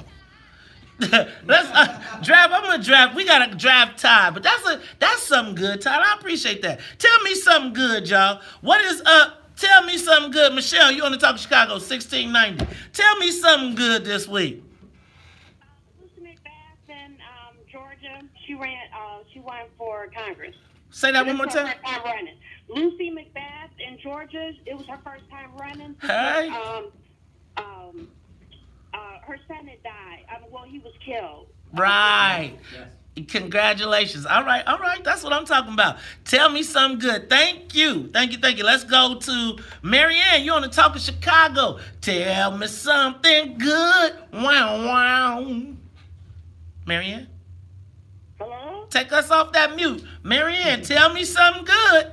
Well, we're going to finally take the suggestions from Dr. Claude Anderson, hopefully, and have our African village. And we won't worry about Target and the rest of these stores. Oh. We're going to get that tip money, use it, and have our African village. Oh, that's what I'm talking about. See, Marianne said we're going to get that TIF bag.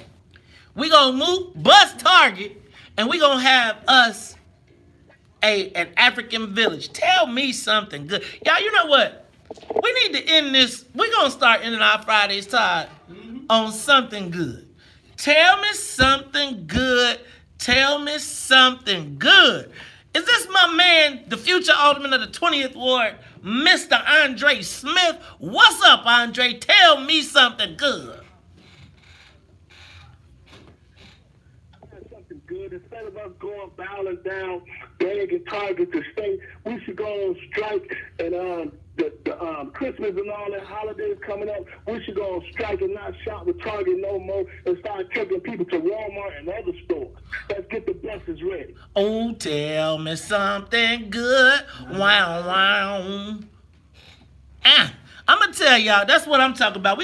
Andre Smith, that's all I got. Now, you know what? I got something good. I got one for you. What you got? Keep working on that. That sounds like a turkey that got stuck in the water.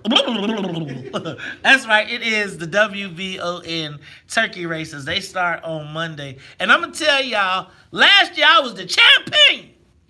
And I better win all the damn races on my show. You're going to have to delete that one. All right? Don't play that again. That is officially eternally banned from the WVON morning show. All right, y'all. I'm going to tell y'all. I had another Tell Me Something Good this week.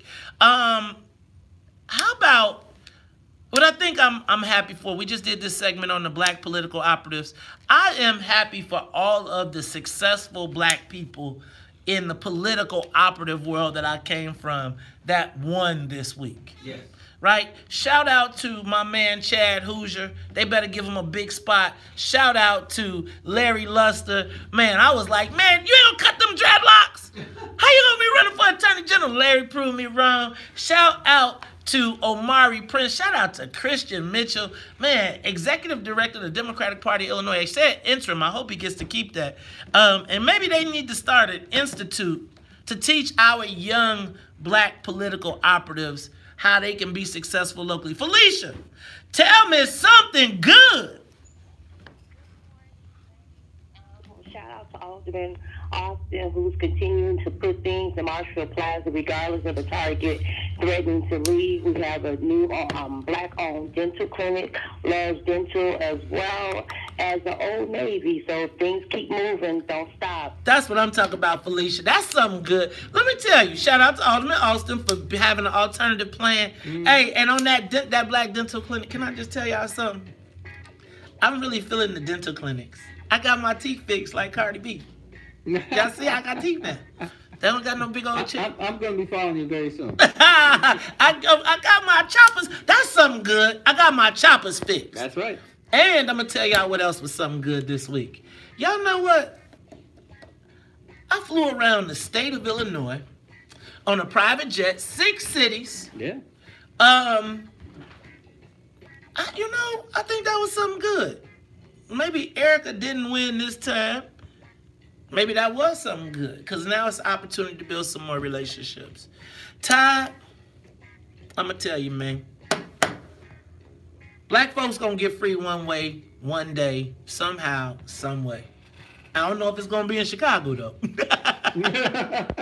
Mr. President, I'm going to tell you, it's been a pleasure to have you here on the morning show. You know, somebody told me. Thank you, Mace. It seems like when you and Todd are on the show, it's like a real conversation.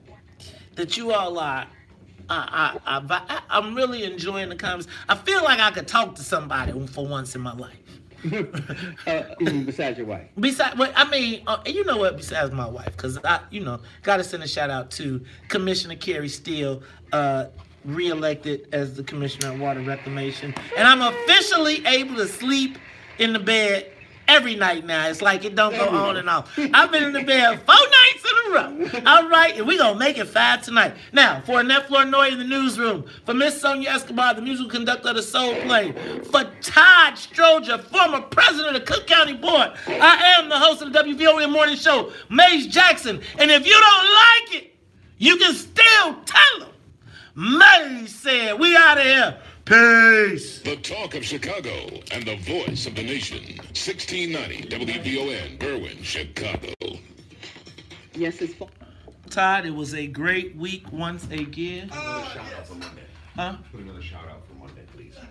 Oh, hey, y'all, looking for veterans. If you went to the war, if you went to Iraq, Iran, well, you didn't go to Iran, but if you went to Afghanistan, Iraq, first or second Gulf Wars. Any of the Gulf Wars, we want to have you on the show to talk for Veterans Day. All right, y'all. Email Todd at WVON.com. Email Todd at WVON.com. TODD at WVON.com. Thanks, Dan. You got what I want. That was good.